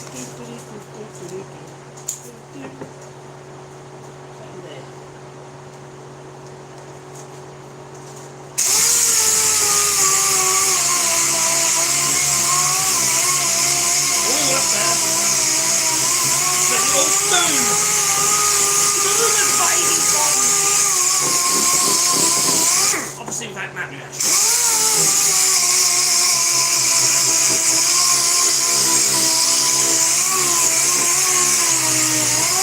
You're in the UK, day, you know, if your baby's got nappy rash, you slap it over, I don't know, E45 or some weird magnesium zinc or whatever they call it on the butt of the baby. Okay. Do they use here in France? They're called anti-calcareous. It's like it neutralises the bond. It works.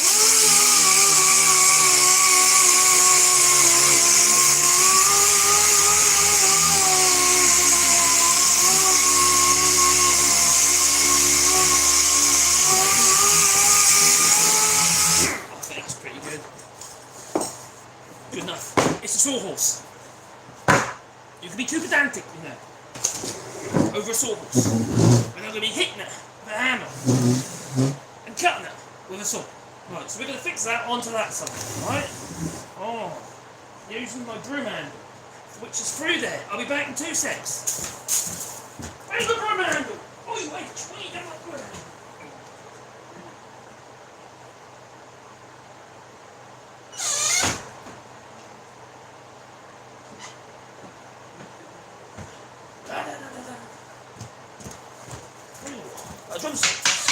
There it is. Okay. Here's a broom handle, yeah. It's simple. The thing about broom handles, alright? They don't tend to be the diameter that you ever need. No. What I'm going to use, alright, is my vernier. So if you have a vernier gauge, I'm going to double check. You got 23.7 millimetres or something stupid like that. Yes, you could make your own dowel if you want. Well, this one is a lot smaller. This is lit. Oh, those old cheapskates. This is what you call shrinkflation. I bet it's getting shorter and all, isn't it? That's probably better with the same size, but no. This is what you call shrinkflation. Right?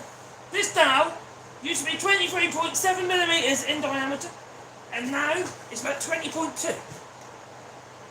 So even the broom handles are getting smaller. No, 22 millimetres. Yeah, 22 dead. Oh, they're cheeky devils, that's what they are. That's what I've just made it. I like this.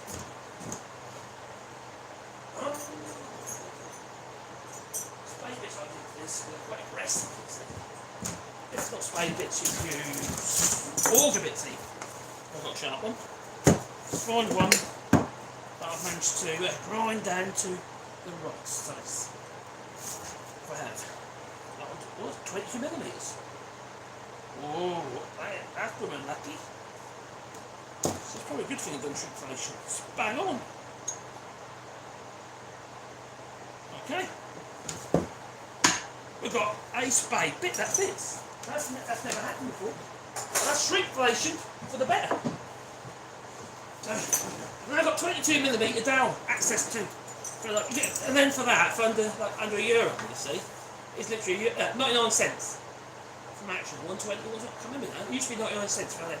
So that's a cheap bit of big old hardwood dowel, you see, isn't it?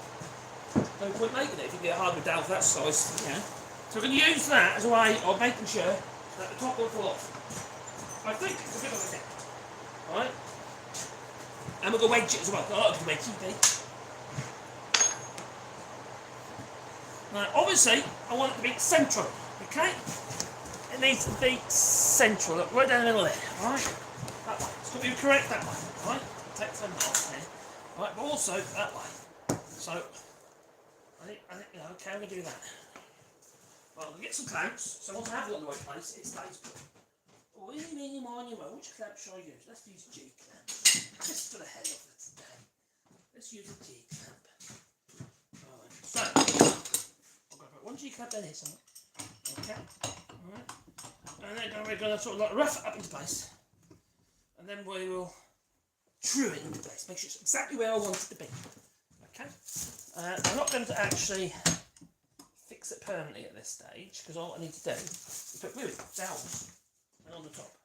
Right? So yes, it will be a bucket to remove if I need to remove it. It will be impossible. And I won't have no blue and old nail holes in my way. This is going to be so useful, having a sawhorse. I ain't had one for ages. Right. Got a steel rule, so what's on the end? Let's do the ends first. Got to do your ends, you know. This end it's saying at the moment is 62 millimetres, and this end it is saying it is, oh, you are kidding me. Right, that is literally 61. And that is 62. What's the odds of that? That's just luck. One little tap. Probably enough on that end. 60. Whoa, one and a bit. That's spot on. Okay. Now I've got that way to go. That way. To and fro. So what was it over here? There is, what is it, 43 millimetres. What's on this side? Don't look down my lug hole, will you? Oh, that's 43 millimetres. How'd that happen? How could that be spot on? Well, that's 41. Ooh, about a millimetre over. Not far off, was it? I've gone over top. Right, that is about 42. And that is 42. Alright, so I'll clamp that one down. Tighter. Now I've just got to do this end. You've got to do both, look after both the ends, Like, okay. Alright, so that one's saying it is, well, 37. So this side should be way over, which it is. One thing is, I'm probably moving that over there now. Oh, blimey! Oh, most definitely have. That's 47. So I know what's going to happen. Because I have to hit on this end and the pivot point. What I should have done, once I got that end, this is what I'm going to do. I'm going to readjust this end, right? Make sure that's saying about 38 now. And that end is going to be long. Yeah. Oh, you blooming idiot. Oh, what I should have done is move the clamp right on the end. So the pivot point was right on the end and still part way up. Because now obviously what happened is I shifted that end and shifted that end. So that's silly of me, wasn't it? Don't be a blonker, Rodney!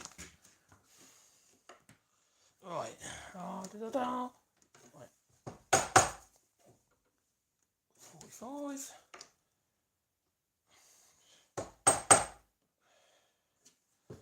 No, it's saying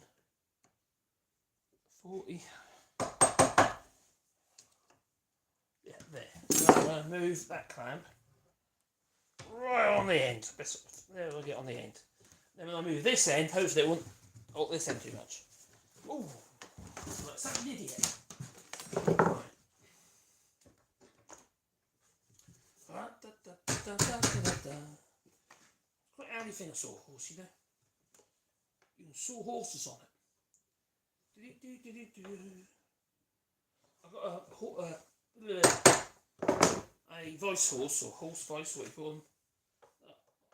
We'll be using and have more videos with the draw knife work and stuff. So there we go. Make some chairs and stuff, can't we? Spindle work. I think that's about right. I'm happy with that. Tighten that up. Right, so now I need to think about the dowels, where I want them to be. And now I know I've got that right place. I want one at the end here, so I don't want this in the way, so I'm going to move this now. I'll move it somewhere. Makes sense. Now, where should I put my dowel? I'm going to put a dowel in the end here, put one in the middle, and one at the end. That's probably enough. Do 4 maybe even. Let's start with 2. We'll start with 2, get them in. No. Let's just, oh bucket, let's just drill them all. Yeah! Oh, I've got jelly bean.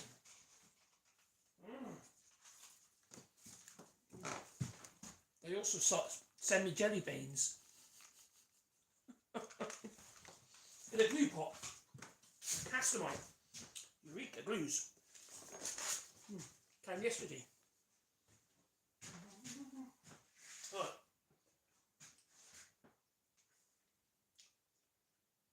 Well, there it is. I'm not going to put them spade bends there. Right, so I need to make sure get the right depth. So we got an idea to put a bit of tape around there, just to give me an idea how deep we're going. Like a little flag.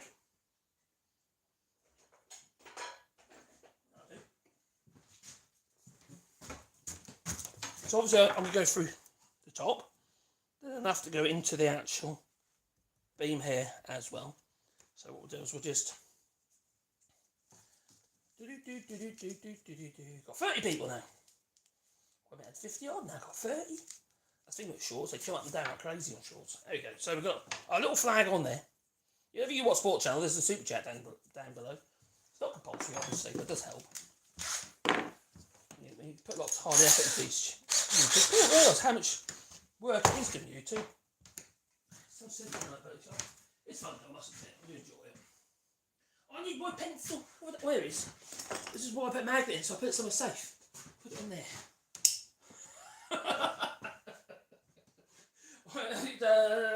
My square. Where's my square? I'm square.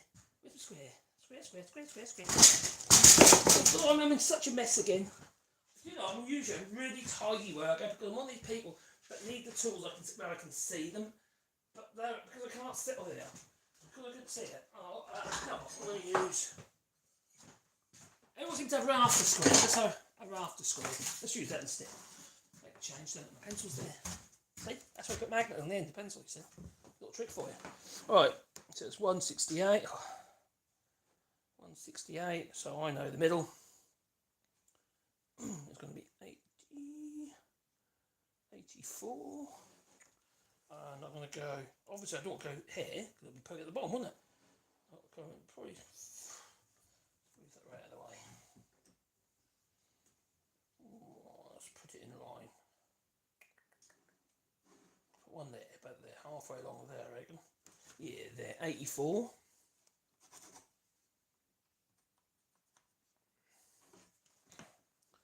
One there. I'll do the same at the other end, so. So 120mm from the end. La la la la.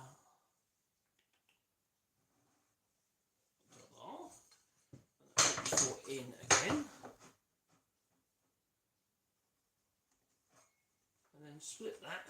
I'm going to divide that into, if I've got 4 in, I need to divide it by 3. Oh my god, by 3? Yes, by 3. Tape measure, or use that long aluminium roll, which will probably be easier, it'll keep very retractable me. So we divide that space into 3. Oh crikey, got to do a 60, or almost 69, so I'll move that over a little bit. I'll be nearest down, wouldn't it? So it'll be 23. Ooh, mathematics. If you're in the United States, it'll be math. 46. I'll check that on there. 3 would be about right. That is pretty much.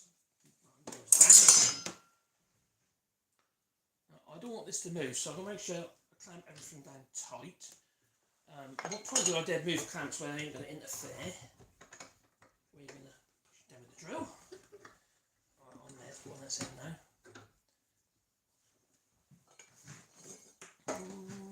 84. There. 84. There. We're going to be using our little flags. We'll drill down to the flag. We'll do one and we'll check, make sure the actual dowel will actually go into the owl.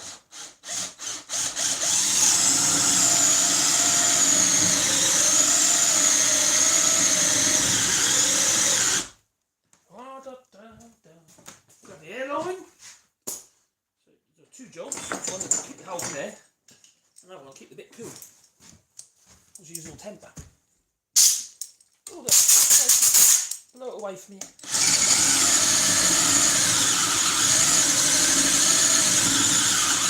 Need that long drill. Just get the bigger one out, really, shouldn't I?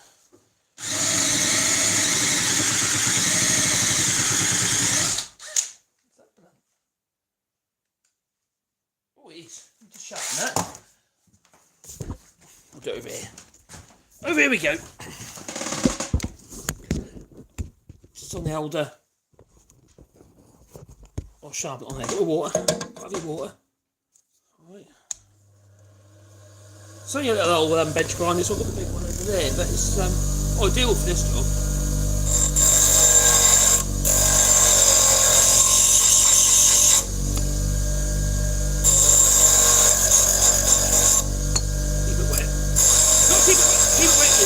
Wet.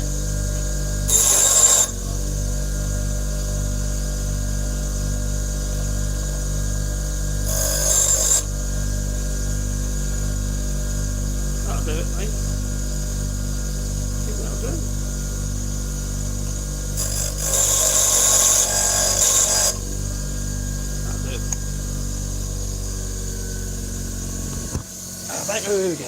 Annoy me.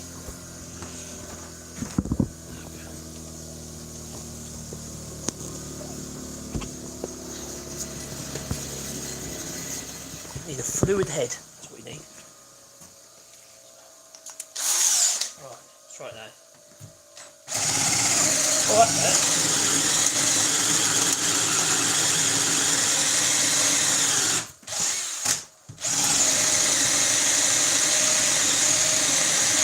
Really get this next drill for that, or a bigger battery drill. Oh look, that's quite handy that. You see the little flag? It's actually keep the hole clear. It's fanning the dust away from the hole. Right, let's try it with electrical. The battery drills all very well. I think a 12 volt one, mind, because you use the screw now. Right, a bit there. Oh, what, I'm losing stuff left, right and centre.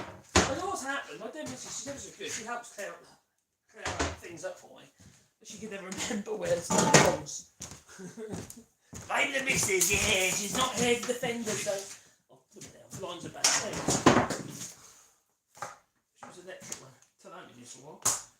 Right.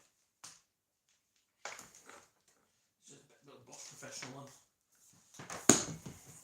When I first got that, I had just not a key chuck on it, so I just put that Jacob's chuck on there, which is a keyless chuck.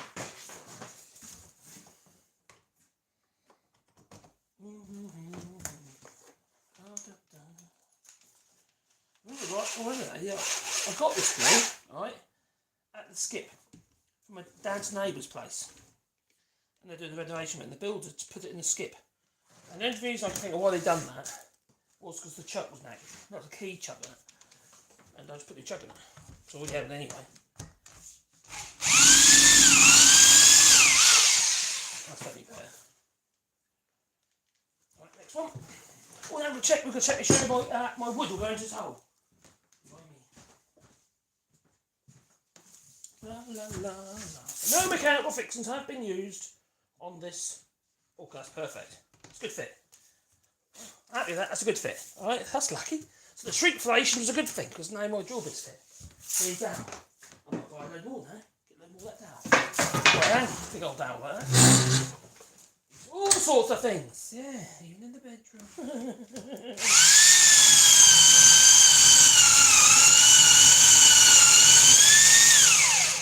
Oh, there we go. This old bit of Douglas hair, this bit of hair, which is from an old bit of powder. It's so much harder than this piece. There's an old nail in that or something. I just hit it. Quite actually, very likely. Remember, if you remember, there was all nails in that. Oh, hang on, the one on the top was in the bottom, wasn't it? Look at what nails on the top. Ah, oh, the ends of the other nails. Still deep enough there. Oh, that's deep enough. Hopefully I'll hit an nail on this one.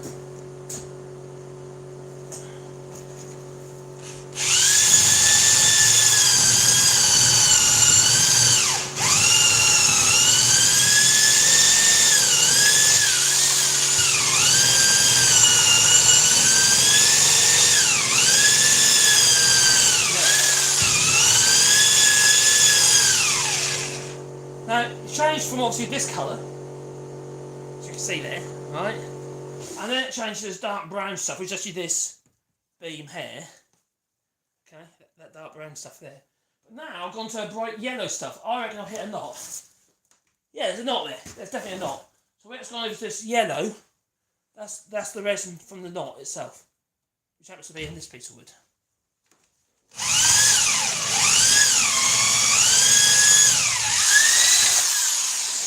You smell it as well, and smell the resin from the knot. And I'll probably use Cascamite wood glue, or could even use PU glue on that would work as well, quite nicely. But big people use Cascamite, and Cascamite is my favourite glue. It always has been, and it always will be. I don't know what PVAs or what they've got their uses. Yellow glues, Type Bond or something. Type Bond's very good. But I'm a convert. I'm a convert for the Eureka's glues now. I'm really impressed with them. And they send it to me. For free.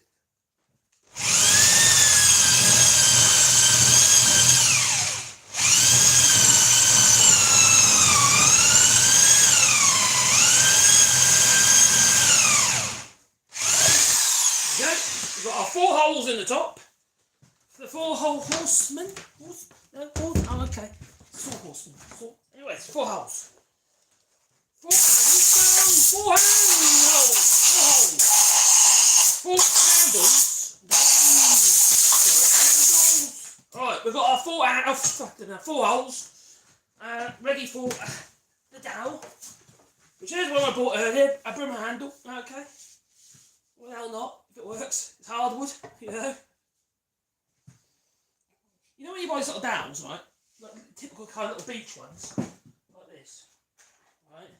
Okay, for interior work and stuff, obviously, they're not bad. But beech is actually a really brittle timber. It's also a terrible timber for firewood and stuff. It burns to absolutely nothing. Also, it rots as quick as lightning. It goes black and rots really quickly, beech does. And it's not a great timber to use for jointing. So you buy dowels like that because people feel hard and strong and stuff, but they rot quickly. But then, for instance, the festival domino dowels, you get the Sippo ones as well, the little wooden dowels, the oval dowels. But the biscuits, the domino festival dowels, they all rot really quickly. But the Sippo ones are supposed to be, I don't know, treated or something. If you want to use that kind of thing. But once make your own. If you're making an oak door, for instance, or a work window, or something you're using the festival, or framing, or what have you, why not use the same wood you're working in? Make your own. You know, that's what I do. I do a lot of work in oak. Well, I used to, not so much these days.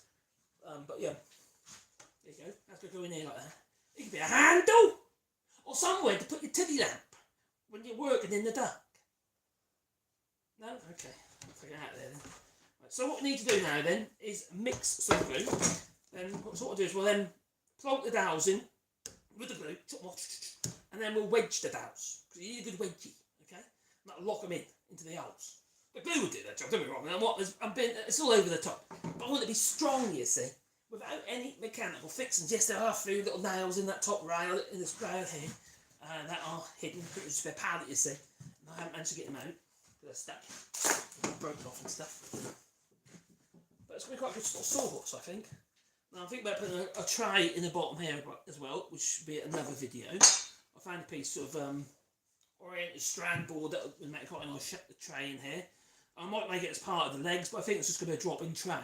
I might even make it as a tote. That's like quite good. A tray that you can remove. That locks in when you use it, but you can actually take it out and put it on your bench, maybe. Is that an idea? Maybe. Might be quite a good idea, actually. We'll see. At the moment, I'm more interested in this bit. So we've got our 4 holes on the top for our 4 oversized dowels, which is a shrinkflation broom handle. Right. So we need some glue. Bring out the glue. Bring out the gimp. The glimpers. It's sleeping. Right, I've got my gimp. I'm in the bed.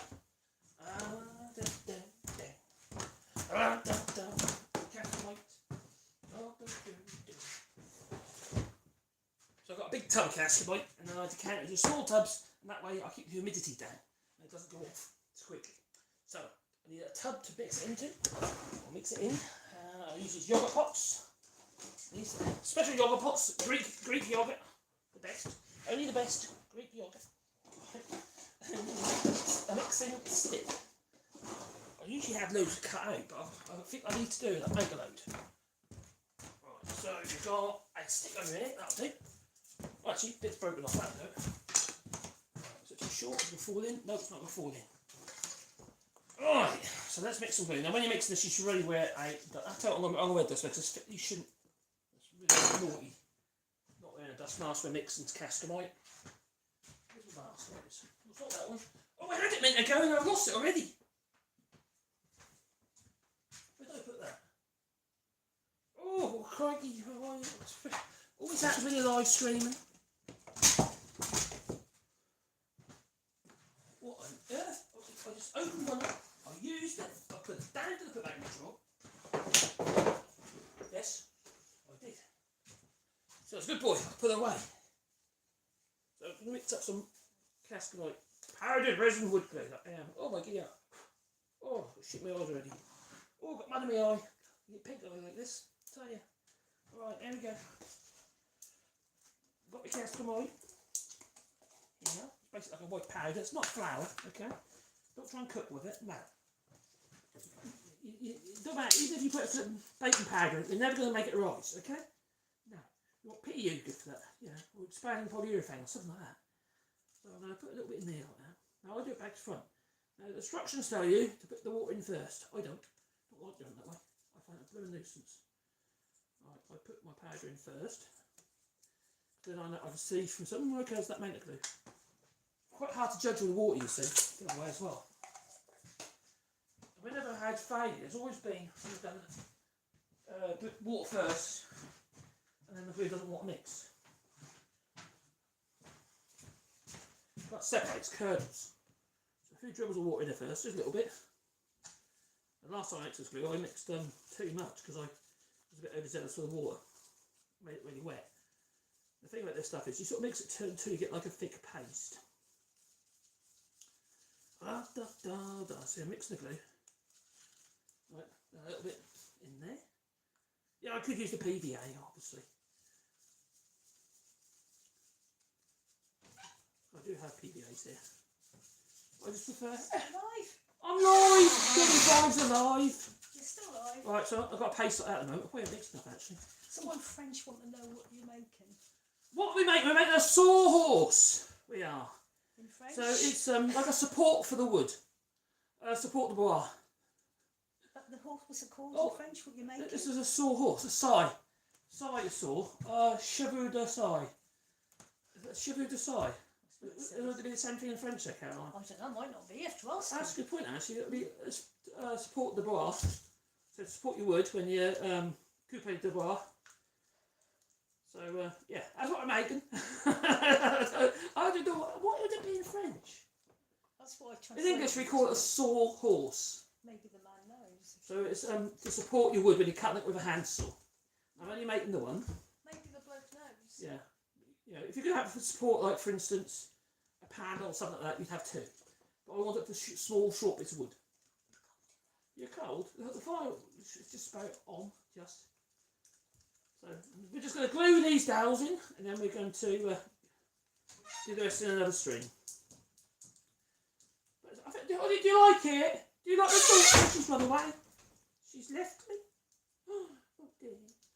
Oh well, mate, I've mixed nowhere near enough glue. Do you know why? I've got to glue the top to the rail. It's not just the dowels. Nowhere near enough. Right, so okay. So can you make more glue when you realise you haven't made enough? Oh yes, you can. So let me show you. Before you haven't left it for too long, and it started the process of curing.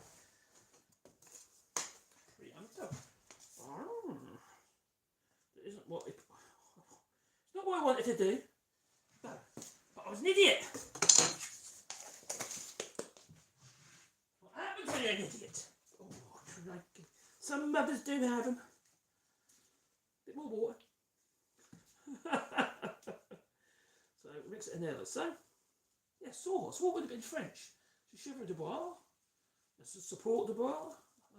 Or would it be bois? Yeah, support the bois. That's a good point actually.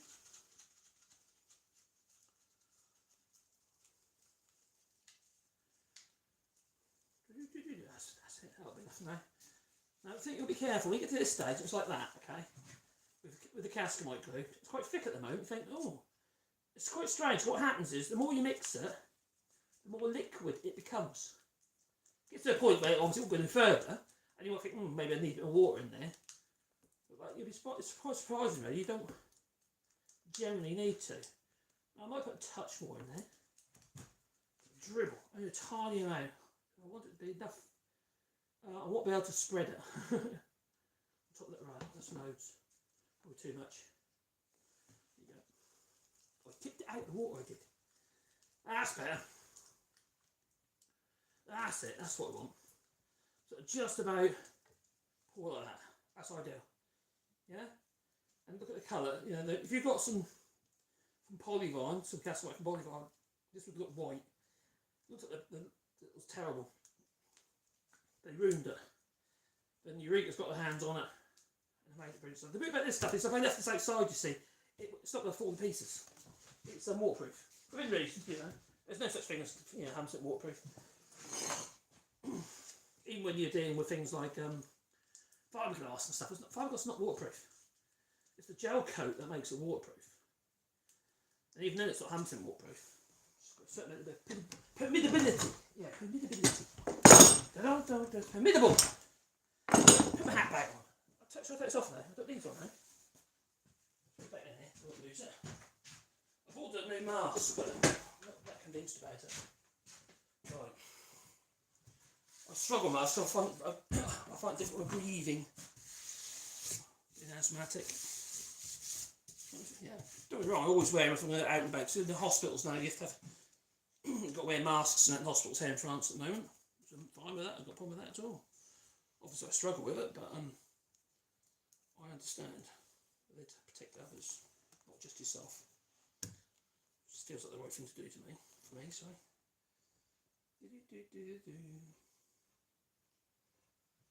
I put up a bit of discomfort. This is one of the things, isn't it? Get my roller. Rolling. Here's a roller. There. Alright, that was right, that's good. And this is what I use for spreading the glue. And it happens to be a wallpaper seam roller, believe it or not. Yeah, Ripley. Yeah, it is. It's a wallpaper seam roller. And the bit about it is, it works. All I do, you've probably seen us do before, if you've been there before, I put tape around it like so. So once it's all gummed up and quite not really useful anymore, you just run stone knife down the side of it and peel the tape off with the old glue. And put more tape on it, insulation tape, electrical tape. That works. So, yeah. So this is effectively a woodworking tool for the workshop. And like I say, no mechanical fixings. Just joints and glue. Yeah. It's simples. They're easy to make. I know it looks like it takes absolutely ages to build, but it doesn't really. It's just something narrow, isn't it, really? Slows things down. It's one of them things, you know. Make sure I've got the glue spread nice and evenly. You can buy glue spreaders and stuff like that. You can buy special tubs and with applicators and that. The problem is when you fill them up with glue, the problem with anything like that is you've got to clean the blooming things. Cascamite, even when it's wet, it's actually quite awkward to clean off stuff. It like rolls about and makes things. It's bizarre, but it does, yeah. But I don't tend to use things like that if I can help it. And besides, the scale of work I do these days isn't really even an issue. If I was doing a lot of sheet work and what have you, laminating work, like sheet laminating work, but it'd make a lot of sense to have funny glue pots and stuff and spreaders. Yeah, okay, I'm happy with that. All right. So the next stage is to assemble a Johnny Five, because he's alive. Right, I've got the right way round. I've got the right way. I should have marked it, shouldn't I? Let's just double check. No, that's not the right way round. Is that the right way round? Look at the distance between the dowels. That one go there, down there. That's good. I think that's good. I think it's that way round. Alright. So I get it fairly on the ball and place it in there. Alright, and then I'll put that and line it up on that hole. Get that there. Then line that side up on the hole. Yeah, that's right. Phew. That's the right way round. Alright, now I'm going to put some glue on my dowel, which happens to be a broom handle. Poor missus, she's going to be on her hands and knees now, that old broom. So I'll apply some glue to the old broom handle. I'm just cleaning the old roller off from A6, because I don't really need the roller now. So I'm just going to apply a little bit of this glue on there, don't waste it easy. Don't want to waste it. Waste not, want not. Cool, in the olden days I used to, I don't remember, we didn't used to chuck anything away. No, in the olden days, I was terrible. I'm very terrible now actually, I don't really chuck much at all. But we used to reuse stuff in the olden days. In the olden days, when I was a boy, everything had a purpose, there was no waste. And then, you know, for instance, if you have meat eaters and stuff like that, or that's like that here in France still, you know, don't waste anything. Everything gets eaten in France. Yeah. You know. We don't bury mother-in-laws in France. We eat them. Okay? It saves on the home. That it does. Alright, here we go. I'm rotating as I do it. So I want to draw the glue into the hole. Alright, I don't want the glue just scrape off the sides. So I'll bring it back up again. Now, opposite direction. Make sure I'm getting the glue all the way down to the bottom. And if I'm not happy, I'll stick it in there, into my pot, like so. And I'll whack a bit more in. Yeah. Especially on this one, it's got a slight tape it in where it goes into the broom. That's in. All the way down it is. It's in there. That's in. Yeah, that's there. And I'll whack a bit off. Scrape it off there. Putting that on. Don't waste it. Right. Now, what I don't want to do is use a good saw, right, for this next stage, because if I use a good saw for this next stage, what will happen is I'll just gum on the saw up with flipping, glue. I don't want to do that. So what I'm going to do is I'll use an old saw, an old pull saw that I've got over here. It happens to be a little pull saw from Lidl, so they ain't great, but it's good for this job, for dowels, cutting dowels off and stuff like that. It's absolutely fine. So I'm going to cut it off here now. It's full of glue. Oh my god, isn't it just? Oh, crikey, sticky. It's all sticky. Might have to change that. Oh my god, it's really full of glue. Blimey. Fine multi-tool spoken for this job. I might have to use a better saw. Didn't want to. Look at all gummed up it is. Tell you what I could do. I could wax it all first so the glue will stick to it. That might be a good idea. I hope that'll work anyway. Let's find the wax. So I'm going to use a different one. I'm going to wax the saw. Wax on, wax off. Right. So I'm waxing the saw for the purpose, not to make it obviously more sticky, but so oh crikey, I did cut the finger. So I don't end up gumming the saw up, so basically the wax will fall out with the old glue. That's the plan. Right, so here we go. Oh, that's better, that's working.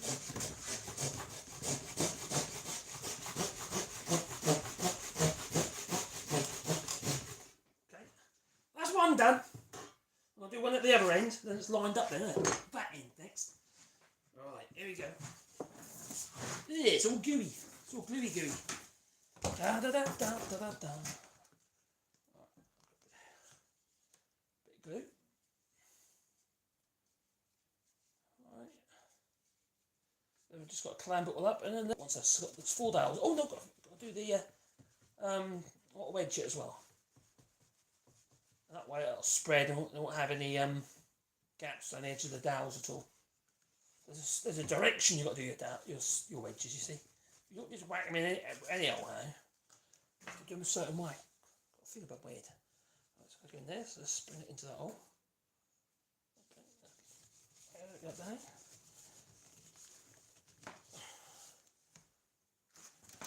Oh my god. It's not on properly. That's alright. Release that. There we go. There she goes! Oh, ouch. I feel like I need to go on the top there and whack it with something. That's what we could do. Cut that off here. Above the glue line and then whack it. Make sure it's in.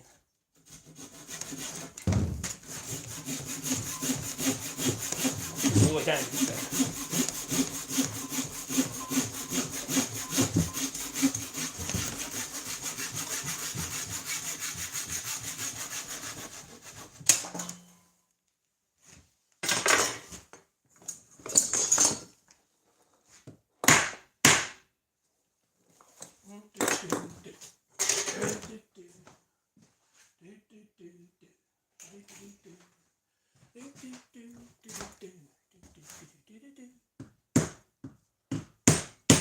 What's there? Leaving. That's in there. There she goes. That go in there. It's not one, not. Right. Just been the oldest time. Right. Yeah. Right, that's it.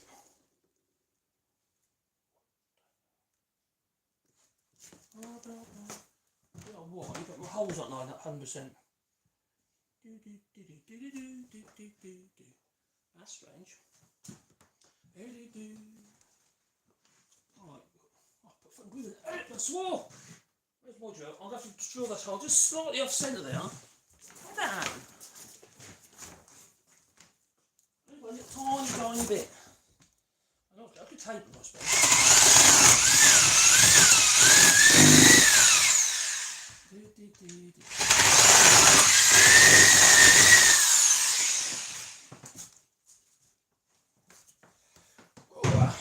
Yeah, well, gooey. Right, where's that glue gone? There it is. And there. How the hell could that be slightly off centre? Right, on there. Right, a broom handle. Right, a bit of glue around the broom handle. I think it was only a tiny amount, it's like a millimetre of that. Okay, I'm going to whack that in.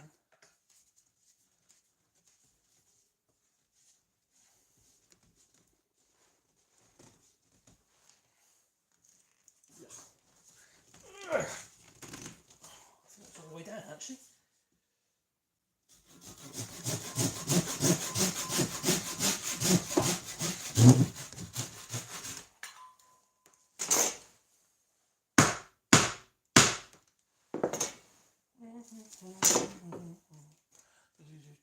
Just the right amount of glue.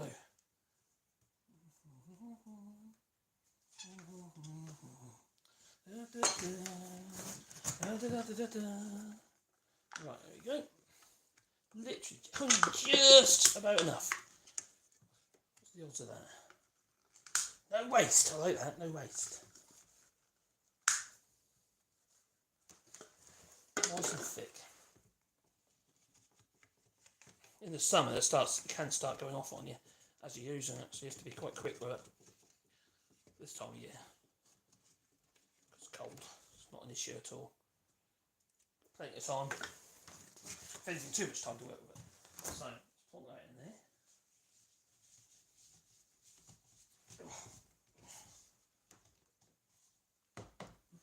What have we got there? We've got any steps. Can't reach the top. Ooh.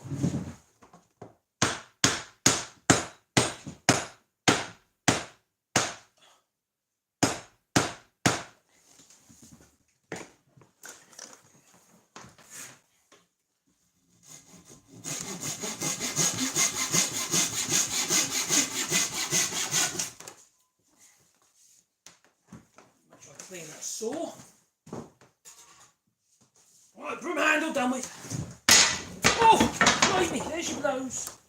Right, you on there. And some wedges. So, 4 little wedges. 4 little wedges. Alright, I'm going to split that. I'll put a little split in there to get started. Perpendicular to the edge.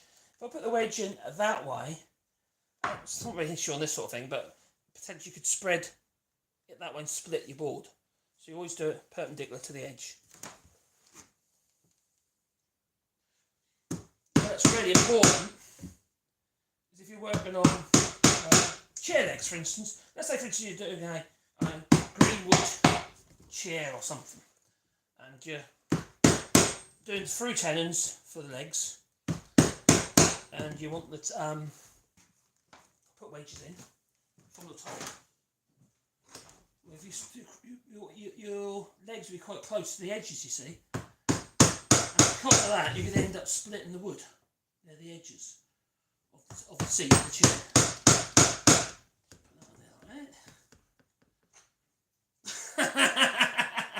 that. I do this with that. I need some new ferrules, alright? I'm going to try and get hold of a brass ferrule, and I can't seem to get hold of any.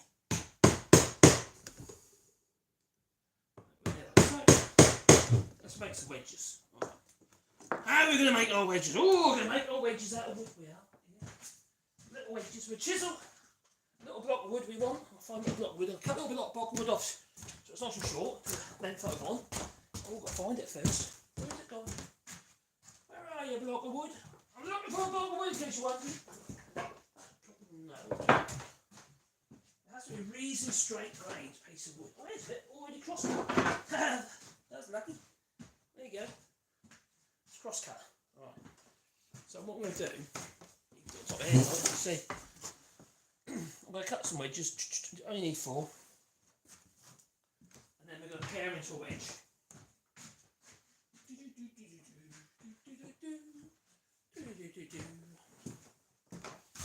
I should really check the chat, shouldn't I? There we go. Don't need very thick wedges. Well, that's a bit thick. So just, at the moment, they're just following the grain. What I used to have on my old bench, I used to do a lot of sorts of, used to have a bit like, you remember the old school woodwork? That's got a nail, let's get rid of that one. Get rid of that, it's got a nail in the end. I think that was off where old bit of wood was on the end of the, off now a bit of wood on the end that I used to make a top for. It's just, yeah, I have like a recess, like a little drop in a board for it, so I can stick in the vise, and I can literally place that against it. It's only a very shallow brick recess, and then I can actually then pair a into a wedge. So what we're going to do is I'm going to just clamp a piece of wood to it. That'll mimic the recess. Do it this way anyway, to be fair. So just clamp it on there like that. And then we can pair some wedges. So I'll grab that clamp, a bit taller. Oh, actually.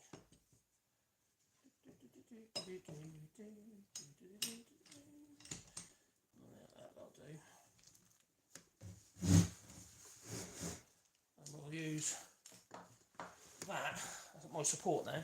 What we'll do now is just check the grain of my piece of wood, make sure it's going the right way, so I don't end up pairing it in the wrong direction. So what we're going to do is we're going to literally, well, the only thing is I'm doing it kind of the wrong way really, because you can't see from there, I'll put my hand in the way.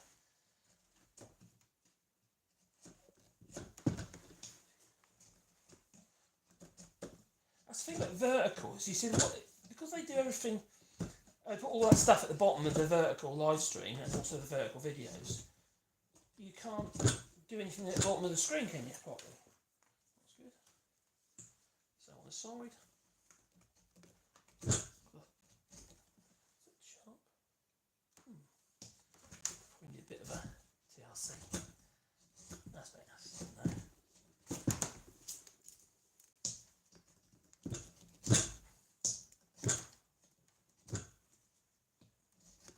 Try not to put my hands in the way. Right, it's nearly there. Take that down to nothing really. No way of doing this is on the sander. Yeah, the belt sander I've got.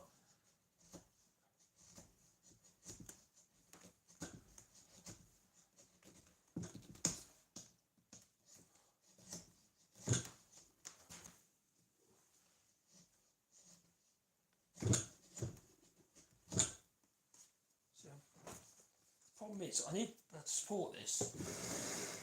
If I put a clamp on here, will it stay put?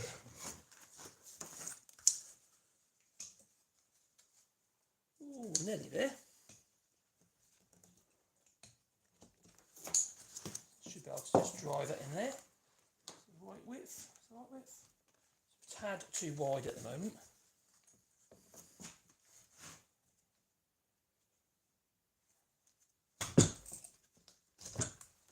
Okay.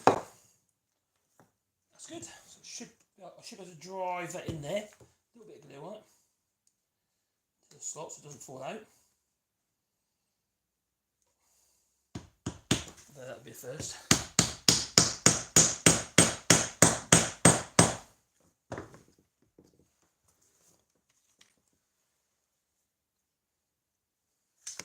Next.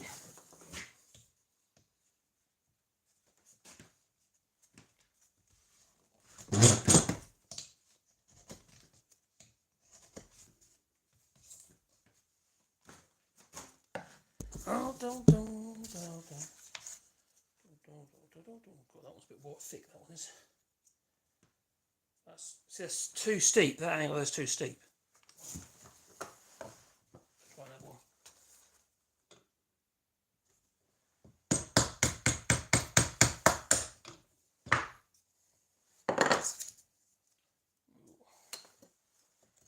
Ooh.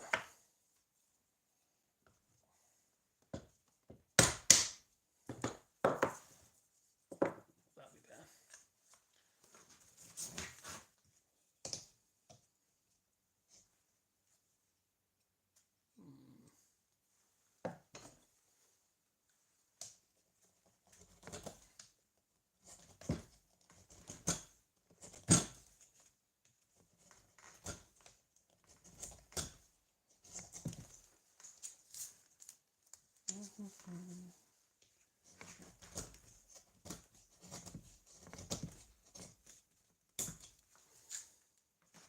That's good. That end. Ooh, it's too wide. La la la la la.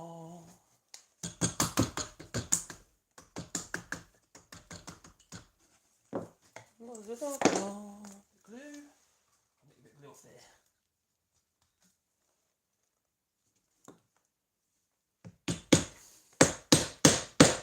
That's a tight one.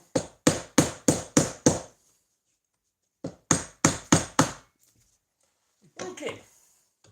Chunk it, chunk it.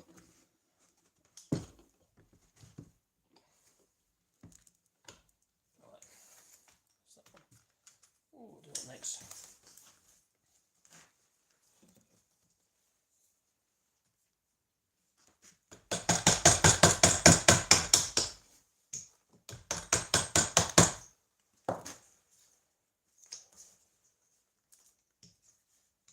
Right, Robert Sorby chisel here needs to be honed.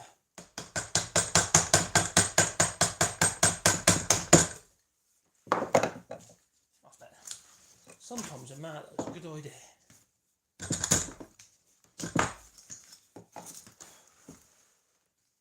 Glue on there. That's not deep enough this time. Yeah. Yeah, it's in there.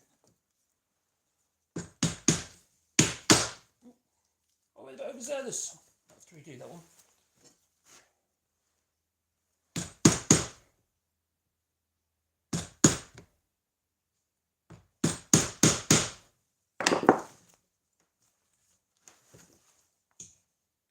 I made it too thin. Broke. Let's try that. Hit my finger. There we go. Yeah, that's it. One more. Oh, that in there. Right, so that was alright, that was alright. Too thin. Let's just cut that one. Right, we'll check the chat in a minute.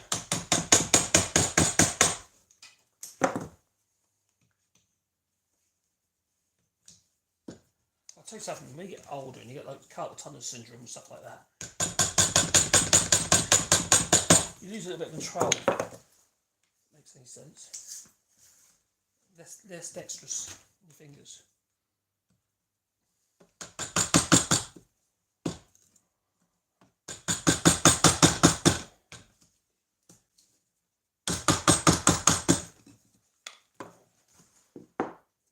Okay, let's just length or width, sorry.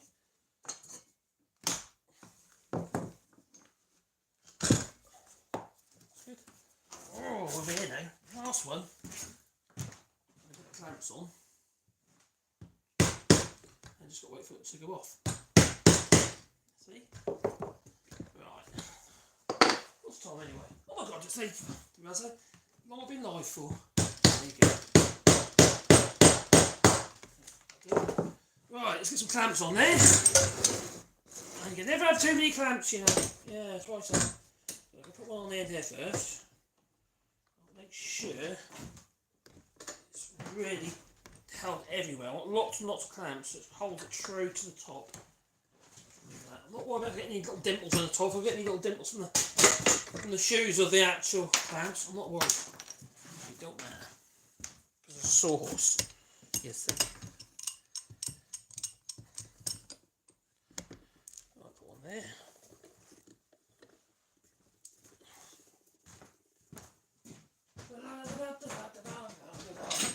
Oh, G-clamps galore. Oh, that's fetishes. Everyone should have G-clamps. Oh, see, put a pencil there. See? You got something to put your pencil in, right? Not that pencil, no, that's a dog. Right, okay. One here. Well, let's make everywhere nice and squeezing out of it now. Oh, glue squeezing. Got a good bit of glue squeeze, you know. I want over it. And the end there.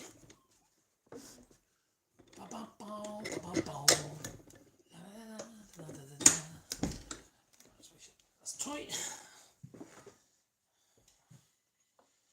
Oh, it's when you want to have a quick release, isn't it, eh?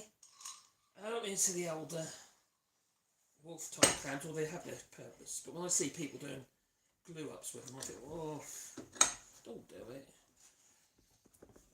Well, if it's all you've got, it's different, yeah. If you're like a pro workshop and you're using plastic clamps and expecting them to do a good job, I think you're just hoping. I like my clamps to be strong, I do, yeah, you see. These ones are actually quite cheap. These are €60 for £60, sorry, for 10 6-inch G-clamps. This was waxed several years ago now, but I said several years ago. It's probably 8 years ago. It wasn't that long ago, really. So on there. Make sure that's everywhere's got contact. Contact. I see. Okay, we're missing one of those clamps. Well, that was a record. Am I missing a clamp? Have I got a clamp missing somewhere? 1, 2, 3, 4, 5, 6, 7, 8, 9. Where's my 10th clamp gone? Someone's probably nicked it in. Believe me, I won't be surprised.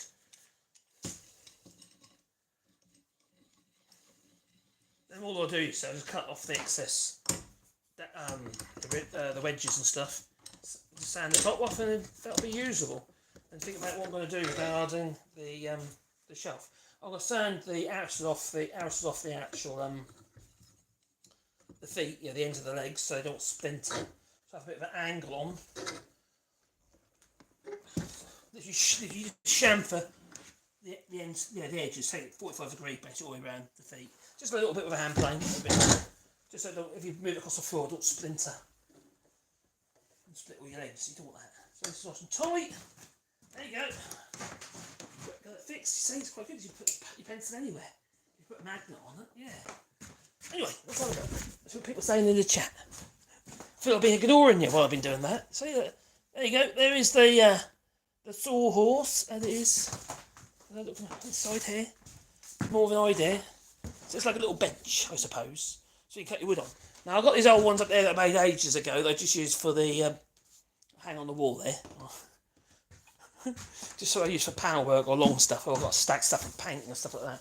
But I want something I can use with a panel saw. We put your knee on it, you know, on the floor, what have you. And that'll be a darn sight easier. So let's check the chat. Arr, Jim Laird. Up you go. Is it on 626? 626. What goes loads on that? I haven't seen yet. Oh, Dave Mack is back. Hello, Dave Mack. And Tommy Odderskull. Hello there. Hope you're well. Cheers, Jamie. Jamie says it's looking good there, Marcus. I think it's okay. I think it looks strong enough. It's quite a solid thing, you know. It's not very lightweight, is it? For a little sawhorse. I just want to be strong and something I can put, you know, fat or me on 2 lumps of wood. So no threat of it busting on me. And there's no mechanical fixing to it. It's just all glue and joints. Okay, it's simple. And even the top is jointed onto this rail, literally with broom handle. But it works. Yeah. It will work. I've got no doubt it'll work. There's no reason why it shouldn't. Right, so there we go. Hello, Ruby Sue. Carry to Sar. Oh, back was square. What's square? Yes, I think it's square. Yeah. Hello, Tomrisk. Oh, you just arrived. And me. Oh, yes, moi. Yes, me. I'm going to have to leave for my dinner. I'll take care of that. Oh, he came back already. He's back now. Well, I'm clocking off in a second. Not just yet, but in a second. I'm just going through the chat in a minute. Hello, Ash. Hey, from Florida. Oh, hope you're well in Florida. I've never been to Florida. No.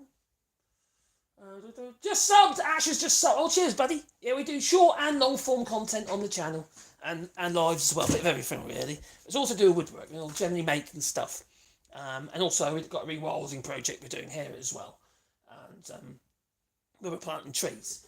And with all the trees we're doing, also, we put signs with the trees, you see. And I've got a laser. I've got a laser. Yeah, a laser. So we're putting signs with the trees, like, that one and that one. Little railroad signs as well,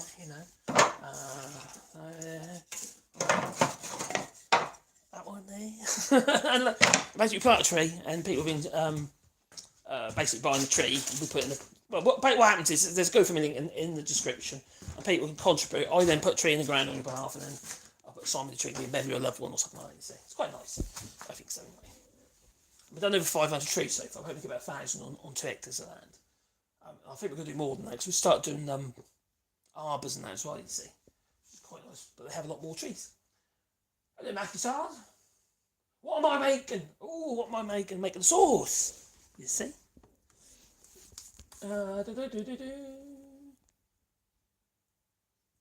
Oh, crikey! What measurement did France use before the metric system? And do you come across it with your work? No, I haven't. No. Blimey, I don't even know what it is. What is it? I think we've had this conversation before, or I've seen it somewhere before. I can't remember what it is. Is it something to do with Frank? Hello, Cowboy FPV. Oh, is that fly per view? Fly per view FPV. As a fly by view or fly be. Oh, anyway, it's to do with drones, isn't it? I've got a drone. I used to have the Phantom Pros. I had the Phantom Pro 3. And now I've got a little apparent naffy now. So I can carry it anyway. Small, you see. Fold up one. It's really cool. Hello, cool. I hope you're well. It's evening here. Hello, Dakota Wright. I hope you're well. Blimey. People. There's people there. Hello, Aaron84. I hope you're well too. And Rubber Ducky. Hey, boy. I left site work to become a joiner. Or joinery tutor about a year ago. What do you think is the best projects to get young ones fully engaged and interested in woodworking in the modern age? Well, I think you've got to look at what are they interested in. So think of things they could use with game consoles and stuff like that. Or maybe some cool holders for their game consoles, or maybe phone holders, and like for instance things like this. There you go. This is really easy as a starter project for someone. What about something like that? That's a phone holder, believe it or not. Put your phone in there, and it rests on the Millennium Falcon. But if you think of characters, like for instance, for my day, it'd be a Donkey Tron or something like that. Donkey Kong. I don't know words out in a minute. You think of characters and stuff like that they could make, and it's easy. It's quite easy stuff to do. They could do it with a coating saw, couldn't they, a fret saw, or something like that, by hand. I don't know, cool stuff. Just think about. I suppose we just think what they are interested in. Depends how old they are. Might be girls. You see. Scary. Yeah, don't mention wood. Anyway, so just think what the kids are interested in and just see what's current at the time. And if you do character-based stuff, even carving. If you could do carving and teaching that, if you're talking youngsters, what have you, you can think of characters again. Fret saw work, scroll saw work, joint work. How joint works, fundamental chisel. Learning how to handle a chisel is one of the most important things you need to learn to do, isn't it? I think so. Anyway, we'll get young people interested. without them cutting themselves. So obviously you've got to bring it all into safety as well, haven't you? You know, you've got parents like, yeah, they cut their fingers, kids, they cut their fingers off there. It's all your fault. I'm going to sue you. That's a 6-saw. Are you talking about which one? I run from saws. Oh, I've done those already. Up we go, up we go, up we go. Done that already. Just checking. Yeah.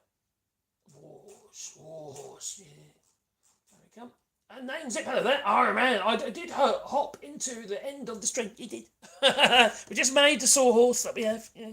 But you always check. You always do the replay if you like. It'll be on the channel under the live section. We'll also have there's 2 videos. There's the one we made the leg set, and we haven't done all the joints for that. Then the top as well, and also leveling how to level the legs up. Because obviously, once you get legs, they're a bit rocky, aren't they? You see. So what we've done is we scribed them in on the. We used table saw just as a flat surface really to scribe the legs in.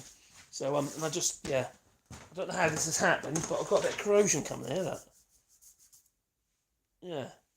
So I'll get the old sander on there and get rid of that before it gets too bad. Don't know why that is. I think I do know why that is actually. It might be because I've been cleaning saw blades and I've got it all over my shirt. I've been using hydrochloric acid. And I put it in my shirt, soaked in the sleeve of my shirt. It was burning, it was. I remember I've probably been sitting there like that with my shirt touching the saw. And that started to, a little bit of surface corrosion there. So I better actually do that in a second. Anyway, I'm going to call it a night and say thank you very much for joining us and that. And like I say, there's the super chats and stuff like that. Keep the channel going, don't it, you know.